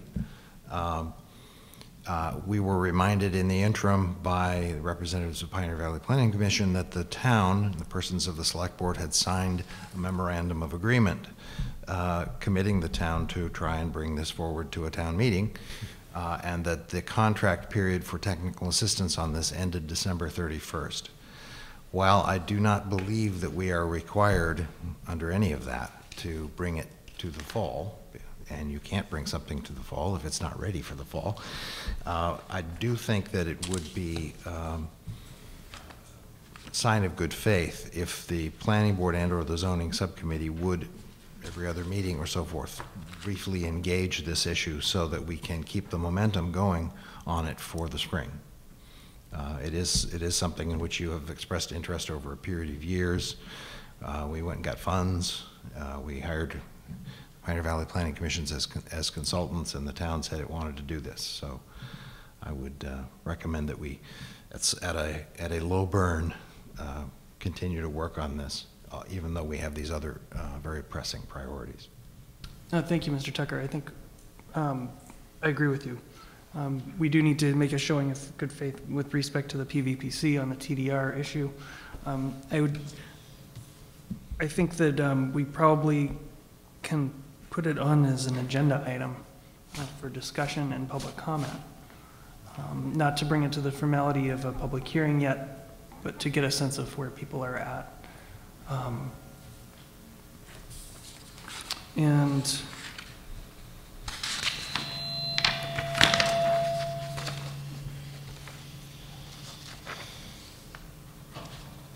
do we want to set a well, that kind of brings us to, that was our only topic, not reasonably anticipated, or was there another one? Ms. Brestrup? I do have a topic not reasonably anticipated. I don't know if Mr. Tucker, I think that he feels that the zoning issues are over and that he may safely depart. I had one thing to say before I depart, but go ahead. 321 Main Street, you granted site plan review approval for that. That is the building that has Wheatberry and Hope and Feathers, and one of the requirements for that project was that the whole site should be repaved by the fall of 2012. And right now, the owner has Taylor Davis down there repaving the lot.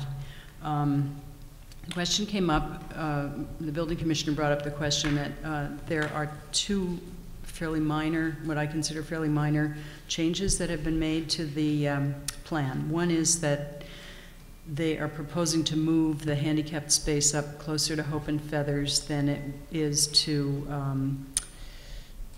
the other end of the building because of slope issues. The building commissioner feels that, you know, a flatter surface is more appropriate for the handicapped space.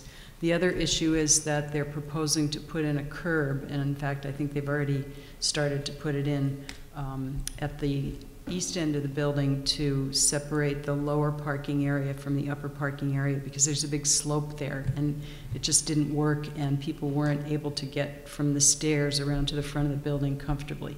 So those are the two changes. They've moved the handicap space and they have added this curb. So the question to you is, do you want to see this? Do you consider this a significant change, or would you be happy if the change were just taken care of as a de minimis change, I guess? De minimis. De minimis appears to be the consensus. Got to look that up first. That's Latin for no big deal. That's right. NBD. Frankly, I'm glad that they're using common sense and that the building commissioner is just telling them what to do. Okay. Yeah. Okay. Thank you. Any other, Ms. Brestrup? Mr. Tucker had one more thing before he is going to go, and then I'll get to you, Ms. Adams. This is more of a personal announcement, but many of you know, if not in this room, listening on ACTV, know Alice Carlozzi. Yesterday she had a heart attack in downtown Northampton. The first person instantly to happen upon her happened to be an ER doctor, and applied CPR until the ambulance came. She's now in Bay State. She's recovered to a point. Her prognosis is uncertain, but she's with us still. And I just wanted to let people who know her and care about her know that. Thank you, Mr. Tucker, and we wish her all the best. Speedy recovery.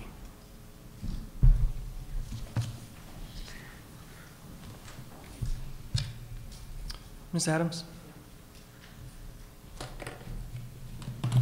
Two questions. I was just remembering about the housing market study and conversations we had about public comment for that, whether that was something that had been able to be arranged yet. I noticed that we're running out of the summer, and I think the study was going to be done during the summer, which would mean public comment would need to occur during the summer. So I was wondering where we are on that, or is this to be continued in later discussions?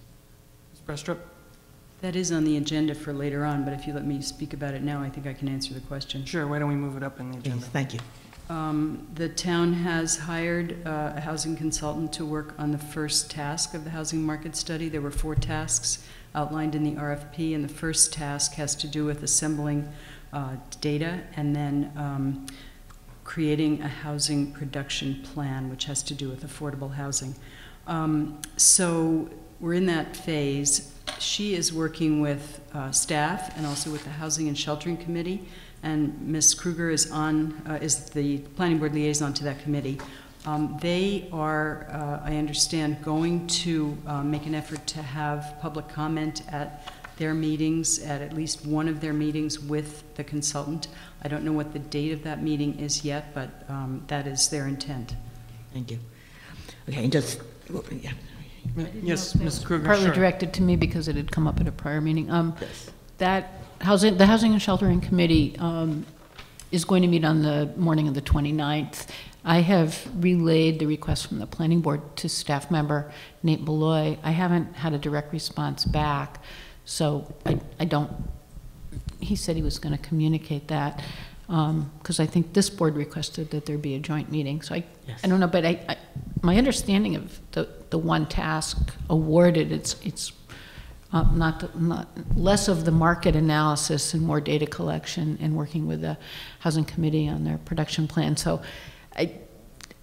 we can still have the joint info session, but it's not the whole ball of wax yet that people wanted, and maybe Ms. Brestrup could update us on what's happening, if another request is going out, selection, whatever, I don't know. Yeah, we did just get one other response to the RFP, and the people who were reviewing it didn't think that the people who responded were the best choice for doing tasks 2 through 4, so I believe they're putting out the RFP again for tasks 2 through 4, and I'm not sure if that has gone out yet or if it's going to go out, but that's going to take a little bit longer. Thank you. Thank you, Ms. Adams. Okay, moving on to new business. I'm thinking of changing the order a little bit. Is there anyone here from Amherst College? Okay, Ms. Brestrup. I can explain the Amherst College. Okay, so I don't need to go out of order because there's no one waiting for to present to us on it. Okay, thank you. We need to deal with the exciting issue of our schedule. Ms. Brestrup has provided us with an excellent starting point. You have an email from her which talks about sort of what order we can hear things in. We have, in addition to our zoning bylaw amendments, we need to have some public hearings on changes to the planning board rules and regulations, which we talked about a little while ago, if we're going to try to change those now. And also, we're apparently going to have a scenic roads public hearing with the tree warden regarding the removal of trees at 130 Leverett Road to install a driveway. So Alan Snow would like to come in and have a public hearing. Can you, Ms. Brestrup, tell us exactly? I don't think I've ever experienced a scenic roads public hearing. Could you elaborate on what that is?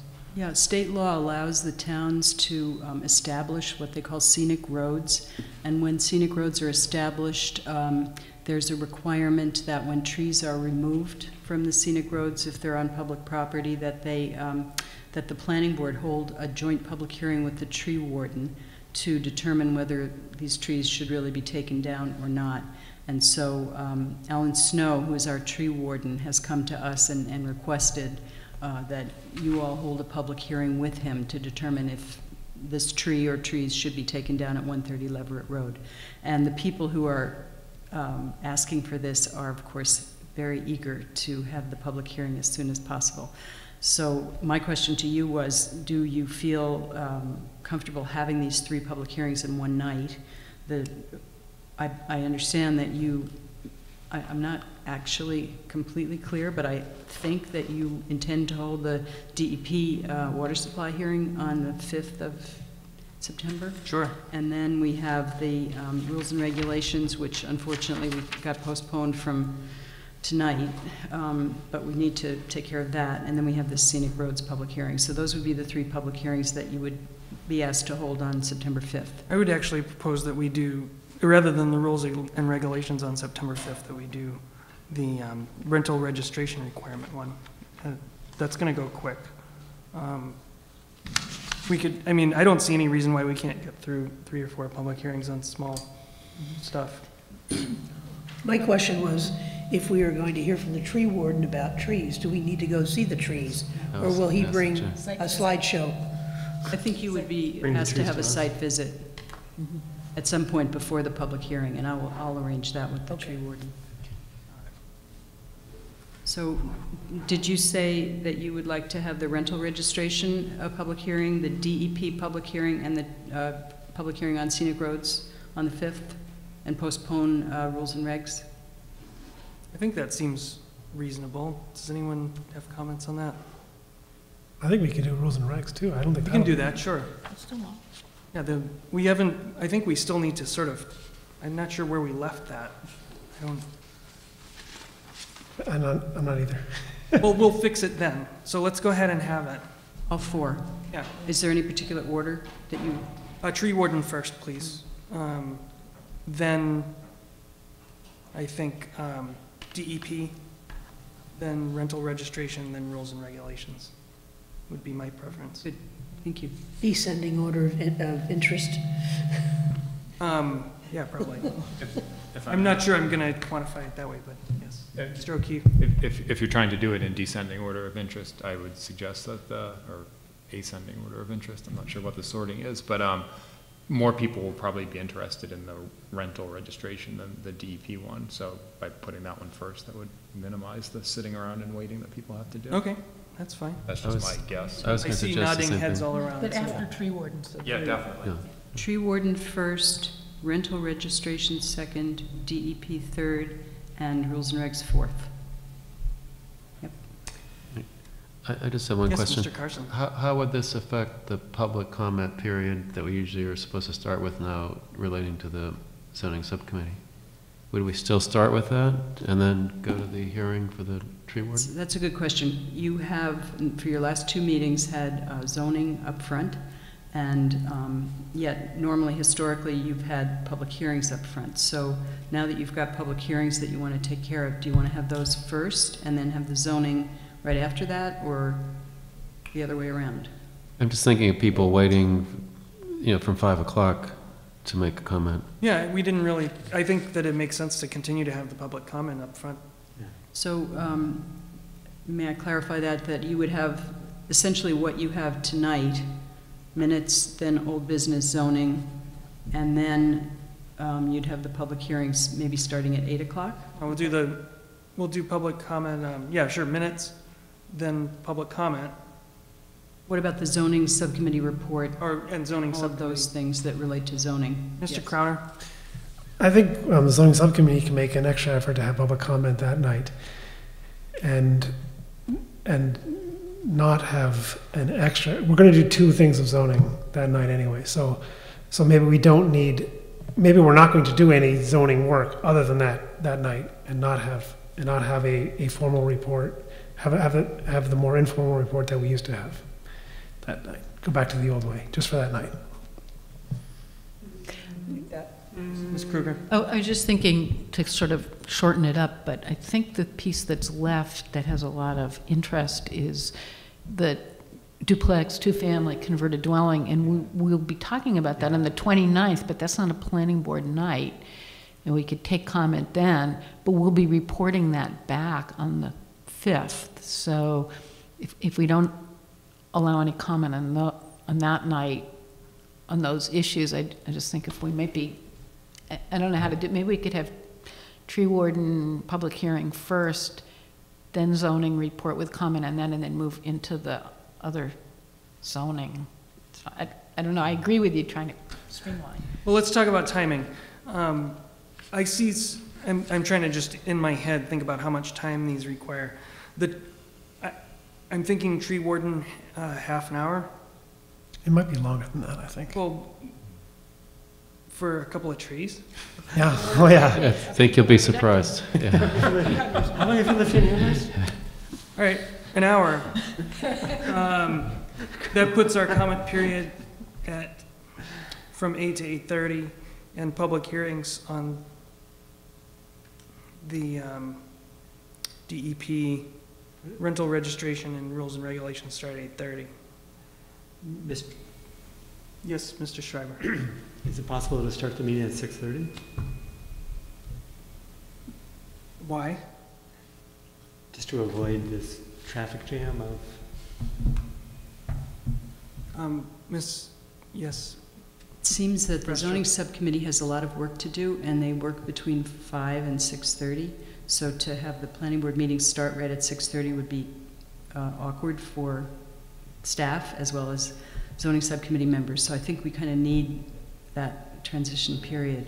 And I would suggest I think it's better to have either all the zoning up front and then the public hearings, or all the public hearings and then the zoning, one or the other, rather than breaking them up. Here's an idea, you know, if people who want to stick around for the zoning can stick around for the zoning. And we can do our public hearings up front as we normally do. And they take as long as they take, and then we get to the zoning. Yes, Mr. Schreiber. I'm going to make a plea to not do that, because this is the possible new normal, but there really are, you know, people that are very interested in following the changing zoning. And I think that if we simply had this pattern of starting with zoning and public comment, I mean, there were a number of people here that were both at the zoning subcommittee and then stayed around for the discussion of the zoning. I think an engaged public is important, and they might also be interested in the trees on Leverett. But I wonder if there's a way that we can just. I know at one time we talked about having that part of the zoning report time positive, end at 7:45 or something like that. And I wonder if there's some way that we can just make it a little more compact. Yeah, we certainly can. I mean, I can cut off public comment at any point on these things. It's not a problem. Ms. Brestrup? That's what I was going to suggest. If you have a limited time period for dealing with zoning, I think that would work, because the zoning subcommittee will discuss it all ahead of time. Then they'll come in, give their report, and you can take public comment, and then end it at either 7:45 or 8 o'clock, and then you'll have a public hearing scheduled for that time. So that will give you a reason to end the public comment. 7:30 too soon? That's, I was going to suggest 7:30, starting with the rental registration, and then do the trees at 8 o'clock. Because then you're doing an hour of zoning. Because then the same people. That does ask the tree warden to come in a little bit later, but he would know at least when to come in. He can take a nice long break and come back. So start the public hearing at 7:30, and you would start with rental registration, and then you would go to tree warden, and then... Let's set a time limit on rental registration. Boy, I don't want to give it too long, because I think we've already, I mean, it's real simple. I don't anticipate, I'm going to say 15 minutes. And then, so the tree warden would be 7:45? 30. Well, we'll just, I mean, it'll just be what it'll be. And the DEP would be 8 o'clock? No, I have to put a time in the newspaper. You don't have to necessarily abide by the time, but I need to put Okay, one. yeah, so that's fine, because we can just push that later. No one's going to stick around for it. DEP 8 o'clock, and then rules and regs at, what, 8:15? Sure. That'll never happen. No. No, but... We can't start earlier. We can't start earlier. Can't start earlier now. So we don't want a logjam waiting for public. But we can always be later. Zoning first, okay. That works. We've promised ourselves elections that night, too. You did, yes. So the elections can come later? Yeah, sure. I think we'll dispense with committee reports that night, so don't even bother putting them on them there, please. May I bring up one more scheduling issue? Yep. Actually, a couple more. The transit-oriented development. Jonathan Tucker had a conversation with a Mr. Elvin, David Elvin, at PVPC recently about transit-oriented development. And Mr. Elvin would like to come and give the planning board a presentation on transit-oriented development, similar to what you got on transfer of development rights from Chris Curtis. You may consider this relevant to your current discussions, because you are talking about housing, and transit-oriented development deals with putting housing where transportation hubs are. So I would like you to consider having this presentation by Mr. Elvin sometime in the next couple of months. And I'm not exactly sure, I don't have a proposal right now, because I think the 5th is definitely full. The 19th is going to be full, because you had determined that you wanted to have a discussion on housing, and possibly have the Housing and Sheltering Committee come and talk to you that night. And then you probably are going to have some zoning public hearings on the 19th, so that wouldn't be a good time to do this. But somewhere down the line in the fall, would you be willing to hear from Mr. Eldon about transit-oriented development? And I'll just say that I'm very interested in hearing from him. And that I think we can always spare an hour for talking about transportation issues. And I would just suggest that there's a lot of housekeeping to be done before preparing the warrant for town meeting. And maybe he comes after we finish that housekeeping, preparing what we're going to prepare for the warrant. I think we have to which might be October. Yeah, I think warrant articles have to be done. 22nd, did I see? The warrant's signed on the 22nd. Yeah, so that means our October 17th meeting is our final opportunity to present or to recommend articles to town meeting and have them put on the warrant. So what if he came the very next meeting, which would be the first one in November? November 7th. To come on November 7th, okay. There's something about that day that's making me... Isn't that around the start of town meeting? What? Isn't that around the start of town meeting? It's 2 weeks. 2 weeks, Is okay. that election day? That's the 6th. It's the 6th, okay. We'll all be out celebrating. Oh, my. That sounds good to me. Can I ask a question about the housing topic? Because we talked about that, and then we've been talking a lot about housing, and we talked about that, I think, at our last meeting, and we've talked about it in the context of zoning, and I'm a little bit unclear about what we're going to do beyond, you had said invite the Housing and Sheltering Committee to come. So to put it on, unless, I'm not really sure at this point where we stand with all of that. I think a couple of meetings ago, Connie had presented a memo or a draft of how she envisioned the planning board might interact with the topic of housing. So you didn't really have time to discuss it that night, and that night you said, okay, when's the next time we're going to have time and everybody's going to be here, and you determined that the 19th of September might be a good night to focus on those issues that Connie had brought up. And then I think it was at the last meeting, Connie suggested that the planning board might want to meet with the Housing and Sheltering Committee. So in my mind, I was thinking, oh, you're going to be discussing housing. Would that be a good time to bring the Housing and Sheltering Committee in to meet with you? That's certainly not carved in stone in any way, and I don't think I've even mentioned it to Nate. I may have mentioned it, but anyway, those are things for your consideration. Do you want to discuss housing in depth on the 19th of September? And if so, do you want to invite the Housing and Sheltering Committee to join you? Or is that mixing too many things together? Well, Ms. Kruger, did you have... You were going to say something. Well, I'm just thinking, in terms of housing, we're not going to have any housing study results by then, are we? I don't believe so. And until we have housing study results, I'm not sure how useful it's going to be to meet with the shelter committee. Am I missing something, or is... No, I think that was the joint meeting that Mr. Fox talked about citizen input into the study, and we were going to combine that as I don't think we have a specific agenda to invite them to, and I'm a little... I think we're on a track with a lot of zoning, and I'd rather devote time to that, and I'm not 100% sure I'm going to be here on the 19th, so. All right. We may also have permits coming in, you never know. So, we do have some permits coming in that I know about. So scratch housing on the 19th? I think so, yeah.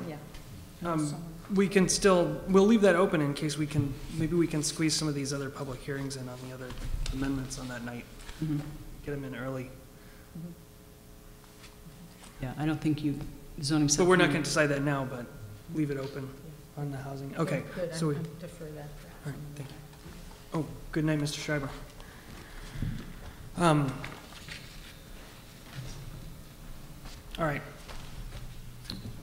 May I just ask a question? Of course. To Chris, with the Mann will be coming to talk about transportation. Is there any chance of, I don't know what the progress is of the transportation study that's being done, but is there any way of having a report about what's happening with that at the same evening, if that would make sense? I'm not sure if you're talking about the transportation plan that the Transportation Plan Right, Task Force is yes. working on. That hasn't really gotten off the ground yet. The response to the RFP was very meager, and so the group decided to put it back out again, and Guilford Mooring, Superintendent of Public Works, is working on that, but we haven't gotten any responses. I'm not even sure if the RFP has gone out again yet, so that's kind of on a slower track. In fact, I think that currently they're thinking that they'll have a final product by maybe September of 2013. Oh, okay. Okay. Yeah, so that's on a very slow track right now. Okay. Did it say really a non-anticipated 48 hours ahead item? Yeah, I don't know, please. Yep. Or fast track, slow track. I had the opportunity to go through the double roundabout the day it opened down by Atkins. I couldn't wait to try it out, and I thought it was really smooth. And for me, I mean, there wasn't a lot of traffic that day, but I thought it was a really great experience to drive through the roundabout finally. Encourage planning board members to go down there and check it out. All right. If you can get over the road dug up in front of Hampshire College, but once you get to the roundabout, it goes through both ways. Yeah, it's really nice. I too have driven the roundabout. And was it cool? On Monday, because I saw the covers over the sign, and I wasn't even going that way, but I said, I'm going to go, and I'm going to see what happens. And what'd you think? Nothing happened. It was easy. It's like It's butter. still very much under construction, though. There's no road, Yeah. sub-base, dirt, Yeah. bumps, but it's open. And did it work for you? It worked for me, and the two other cars that were there at the time, because nobody believes it's open. Yeah. You know, we're all now so used to going the other way, but anyway, but it's open. Check it out. All right, thank you. All right, moving right along. We have a presentation from Ms. Brestrup on the improvements by Amherst College to Pratt Field. Okay, I guess I better take a microphone with me.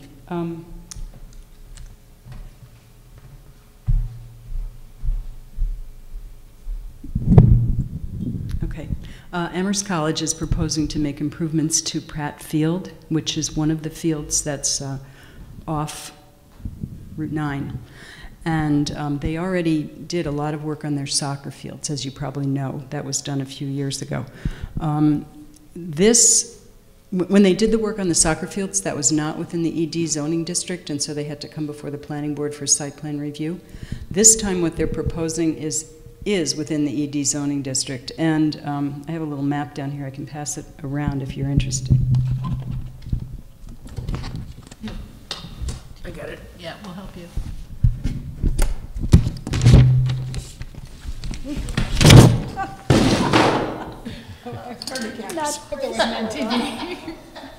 Not graceful. Turn the cameras off. Late to be graceful.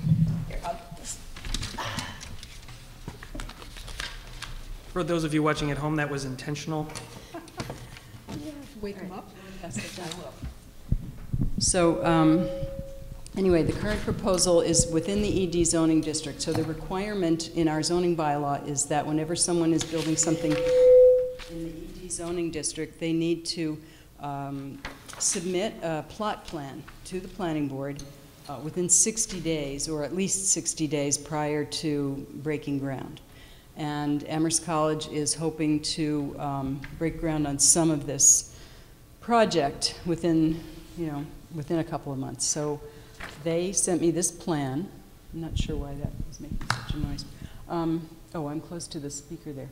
Anyway, they sent me this plan today, and this is for your consideration, for your information, and for you to let me know whether you would like to have a presentation by someone from Amherst College on this project. As you'll see from the map that's going around, Pratt Field is located a little bit to the east of the soccer fields that were done a few years ago. It's sort of tucked back in more into Amherst College property. On this map here, here's Route 9, Here's Orchard Street. There's that little circle at the end of Hitchcock, which you might be familiar with. And the field, Pratt Field, is right in here. What they're proposing to do is build a 3-story athletic building. It says approximately 17,900 gross square feet, closer to Route 9 with some parking. They're going to have an access drive connecting Route 9, this building, over to Orchard Street. They're going to redo the field.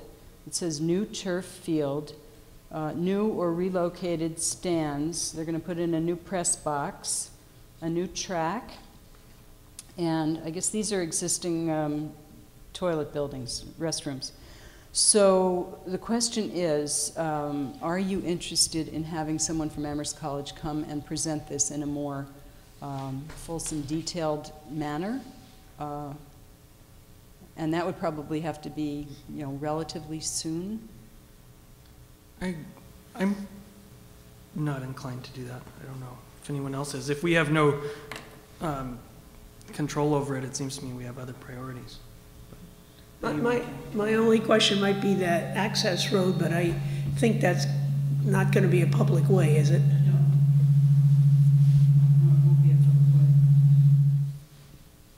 I just have one question. Would there be some kind of access to the bike trail from that site? Or is there now? Don't know. I think the access to the bike trail is very limited by DCR. Okay. So I know they've been very reluctant to have additional points of access. The bike trail is right here, and it certainly is close to Pratt Field. Snell Street is right nearby. So there may be some, opportunity to get onto the bike trail from there, but I don't think that a new point of access would be created as a result of this project. Okay. And that wouldn't be because of Amherst College's reluctance. I think it would be because of DCR's reluctance. Okay. So a question, just so to be clear. So as an educational use in the ED zone, this is essentially a courtesy, a requirement to notify and to inform, but we have no permitting or review role at all. That's correct, yes. Anyone else? Pass? Yes, okay, thank you. Thank you. So that's a 3-story, 27,900 foot. 17,900 square foot. And what's it going to be used for? It says athletic building. Athletic building. Did they say when they're breaking ground now, huh? They are. Okay. It says on the map, let's see if I can figure that out. Early construction permit application will be for the excavation and structure only of this building, and subsequent permit application will be for the rest of the project. Do you know who's in charge of it? They're moving on. I believe Tom Davies is in charge of it. He's the person I've been communicating with over at Amherst College. Okay, thank you. Question. Yes, Mr. O'Keefe. So they do have a requirement to submit what's called a plot plan to us 60 days in advance of the initiation of construction. That's right. Does this piece of paper serve that purpose? I believe this is what they are considering as their plot plan. So someone said something to the effect of they're already working on it, or they've already broken ground? I don't think they've. I said they were breaking ground soon. Soon. Okay. I think they're breaking ground soon for that building over there. Yes, and they've been in contact with town staff, not me, but other members of the town staff, and recently the building commissioner reminded them that they needed to submit a plot plan to the planning board before he will grant them the permit to go ahead with this, so. Okay. Can somebody start excavation? You don't need a building permit to excavate, correct? You're just at your own risk that you might not get your permit? I think that's probably right. You can't put in a foundation until you get a permit, but I think you can dig a hole, yeah. I just also wanted to let the folks in the control room at Amherst Media know that there's nobody left in the audience here, and if you could maybe lower the volume on the PA a little bit, it might help with some of the feedback issues we're having in here, because I think we can all hear each other talk. Oh, that sounds better. Thank you. Thanks, John. As long as the folks at home can still hear us, that's Yeah, well, much they can hear better. us separately from Right. the PA system. Okay, perfect. Thank you so much. I don't know which camera to look at. Okay, thank you, Ms. Brestrup. And it's good to know that Amherst College is continuing to make improvements, I guess. A&Rs.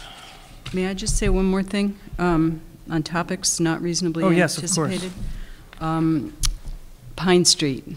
The town has a design for Pine Street. They're going to be putting in sewer, water, and paving Pine Street.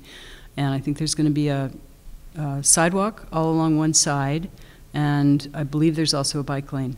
Anyway, I have copies of the plans at 11 by 17. I'm not going to show them to you tonight. You actually don't have jurisdiction over Pine Street, but since you are the planning board, I thought you would be, should be notified. I think I actually notified you of a public hearing that the Public Works Committee was holding about Pine Street. But anyway, the opportunity for making comments, if you wish to make comments on the design, is at least open through Friday. So you can take a look at the plans on the DPW website and make comments if you wish to. I think they might be extending the comment period also, but I don't know what the date of that extension is. I understand there are some, what should I say? I won't say controversial, but people have commented on some of the aspects of these plans having to do with, you know, the width of the pavement and the trees that are coming down, et cetera, et cetera. So you might be interested in taking a look at what's going to go on there. The work probably won't actually get done for a while because the town needs to apply for grant funds from the state in order to accomplish the work. Thank you very much. A&Rs.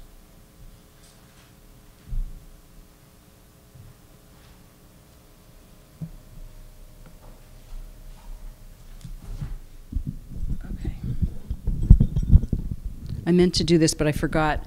This is an A&R for a property up on Meadow Street. It's right across the street from those Laverdier buildings that were approved a couple of years ago. It is known as the Drojdahl Farm, and it's currently in ownership, the estate of Agnes Drojdahl. I'm sorry I don't have a bigger plan to show you, but essentially what this is it's an APR farm, and there was an excluded area for the farmhouse that was set aside from the APR. So the farm goes way back, and it's also on the other side of the street. It's at the corner of Meadow Street and Russellville Road. And what they would like to do here is to create a second lot. It'll give them some income. They'd like to sell this lot here, and the new owners plan to live here and sell this lot. So what they've done is they've created a second lot, and in order to get the appropriate amount of frontage, they have this funny little triangle here. But they do have the appropriate amount of frontage for both lots. They have the building circle, and they have the appropriate lot area. So I would ask you to endorse this plan. Any concerns from the board? What does that mean? The building circle is something that's required in Section 6 of the zoning bylaw. The building circle has to be equal in size to the frontage that's required in the zone. So they don't want lots that have the appropriate amount of frontage, but then they get really skinny or weird shaped or something like that. By having the requirement for the building circle, it means that the lot is going to be, you know, of a decent shape that you could actually build a house in. Okay?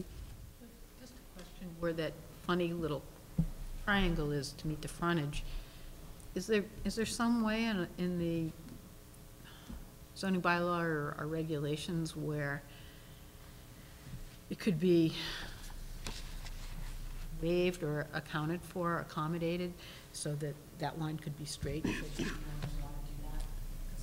Seems, I understand why they're making that jog, but it's almost nonsensical. It is well, nonsensical. You know, it actually has another purpose, if you don't mind. I believe it's also an easement, and what they wanted to do was prevent one of these owners, I can't remember which one, wanted to prevent something from happening in here. So I guess the owner of the new owner of this property wanted to prevent this from doing anything in this lot here. There's some control issue over that Well, piece it's sort of right abstract. there. Maybe Yes, right. they wanted it, but if they had wanted to draw the line straight, would we have a way to approve it? Let me check. And it's sort of abstract and it's late, so I don't want to spend a If lot it of time. doesn't, I mean, I think I can answer that. If it doesn't meet the frontage requirements for, for a building lot, we saw this last week. We had a lot with no frontage at all that was designated non-building lot, right? So they could do that. As a building lot. But otherwise, then it becomes a subdivision. Or even if we waived it, then you're creating a non-conforming lot. So anytime they try to make changes, then they're dealing with a non-conforming lot. Non-conforming for the frontage. And it's going to continue to be non-conforming regardless of whether we waive it for an A&R or not. Maybe I mean, Okay, you're just- the just- professional, No, but. but it's not my area. To be technically correct, there is no opportunity for waiving the frontage requirement. That's what I thought. Yes. Okay, so Right. in a way, they had to do that, and they Yes, wanted to do it. that's right. Or apply for a subdivision plan. Which means creating a road. Okay. All right. Upcoming ZBA applications? We have some upcoming ZBA applications. I'm going to ask our vice chair to manage the meeting for a moment while I sign this.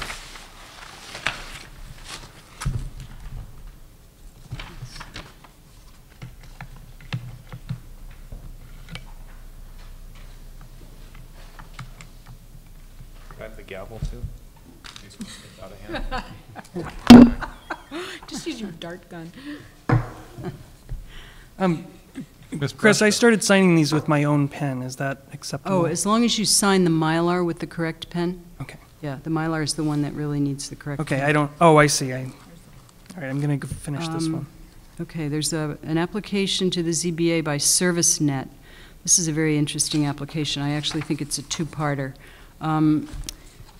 On Pine Street, there's a property. It was owned, I believe it was owned in common with an adjacent lot, but I don't really exactly know the history of the parcel. But anyway, a variance was granted by the Zoning Board of Appeals back in the 90s to allow a house to be built on a lot without appropriate frontage. It turns out that the house was built after the variance expired, so anyway, this goes into very complicated legal aspects, and so that is currently being dealt with by the Zoning Board of Appeals.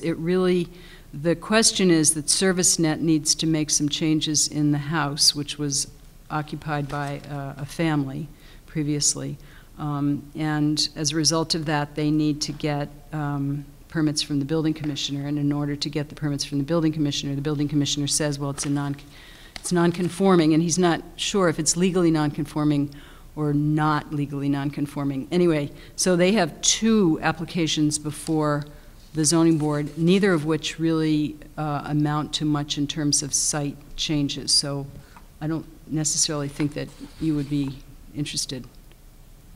Is there proposed use for a group home? Yes. So And there is a protection under the state regulations for a group home because it's a nonprofit use, but it's an educational use. yeah, the aspects of this that have to do with the nonconformity complicate the issues, so. All right, so then the next one is Deborah and Ronnie Gilmore would like to create a supplemental apartment at their single-family house on 36 Mount Holyoke Drive. Is that anything that you're interested in? Do not see any nodding heads. No, okay. And the third one is Christopher and Lisa Packard would like to have a home occupation. This is a very interesting one. It's on North Whitney Street, and it's been a source of consternation for neighbors. They have a greyhound rescue and adoption operation on North Whitney Street, and they have a number of animals there, exceeding a dozen greyhounds, and so they are coming in to establish a home occupation there. They're requesting a special permit to do that, so I don't believe they're going to make too many changes to the site, but it certainly is interesting in terms of the use. Anybody want to step into that battle? It's going to be difficult. Yep. Oh. Okay. Thank you. May I give you the minutes to sign? Mr. O'Keefe, you still have the... Yeah, except we're relying on Ms. Brestrup, who's otherwise occupied. Did we have any upcoming special permit / site plan review / subdivision applications? We have a number of applications that are sort of out there in the wings waiting to come in, but nothing has come in recently. Very well. All right, subcommittee reports. Mr. Schreiber has already departed. Ms. Anderson, CPAC. No report. Mr. Weber, anything from the AgCom? Yes, the Agricultural Commission met last night. They did not have a quorum. However, they continue to address issues around farmers markets and access to public land. More to come once they achieve a quorum. They're having issues with getting enough people to show up for their meetings. They're mandated to have 9 members. And during the planting season, they have, farmers have important things to take care of and don't often find the time for these crucial board meetings. So they're hoping that once the fall rolls around, they're proposing to sort of ramp up their efforts and reinvigorate the Agricultural Committee.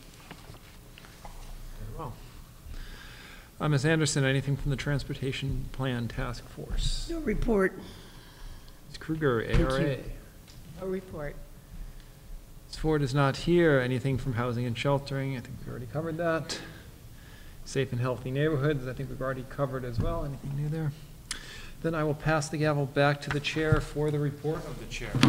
The report of the chair is about the CDBG. That's the Community Development Block Grant Committee. I attended their meeting last Thursday, which, in case you're counting, is my 3rd meeting this week. We're going to raise your pay. Thanks. Can you double it? Yeah. It was a very instructive meeting. Basically, they're assigned to, last week's meeting was about assigning priorities to the various uses for the community development block grants. At this point, it's unclear whether Amherst will remain a favored community under that law. It's being reevaluated under the new 2010 census, and they're not sure whether there will be a more involved process. The priorities that were identified by the public at this meeting were housing issues such as homeless shelters, transportation, and affordable housing for single residents, as well as mortgage counseling. Then we had low-income children and youth priorities primarily on out-of-school time and mentoring, general services for extremely low-income people, and also, let's see, in the Gateway area, providing more middle-income owner-occupied housing and possibly setting up a community land trust with restrictive covenants with respect to owner occupancy. So that was the CDBG meeting. That's my report. Anybody have anything that we missed that they want to bring up? If not, we're adjourned. Thank you.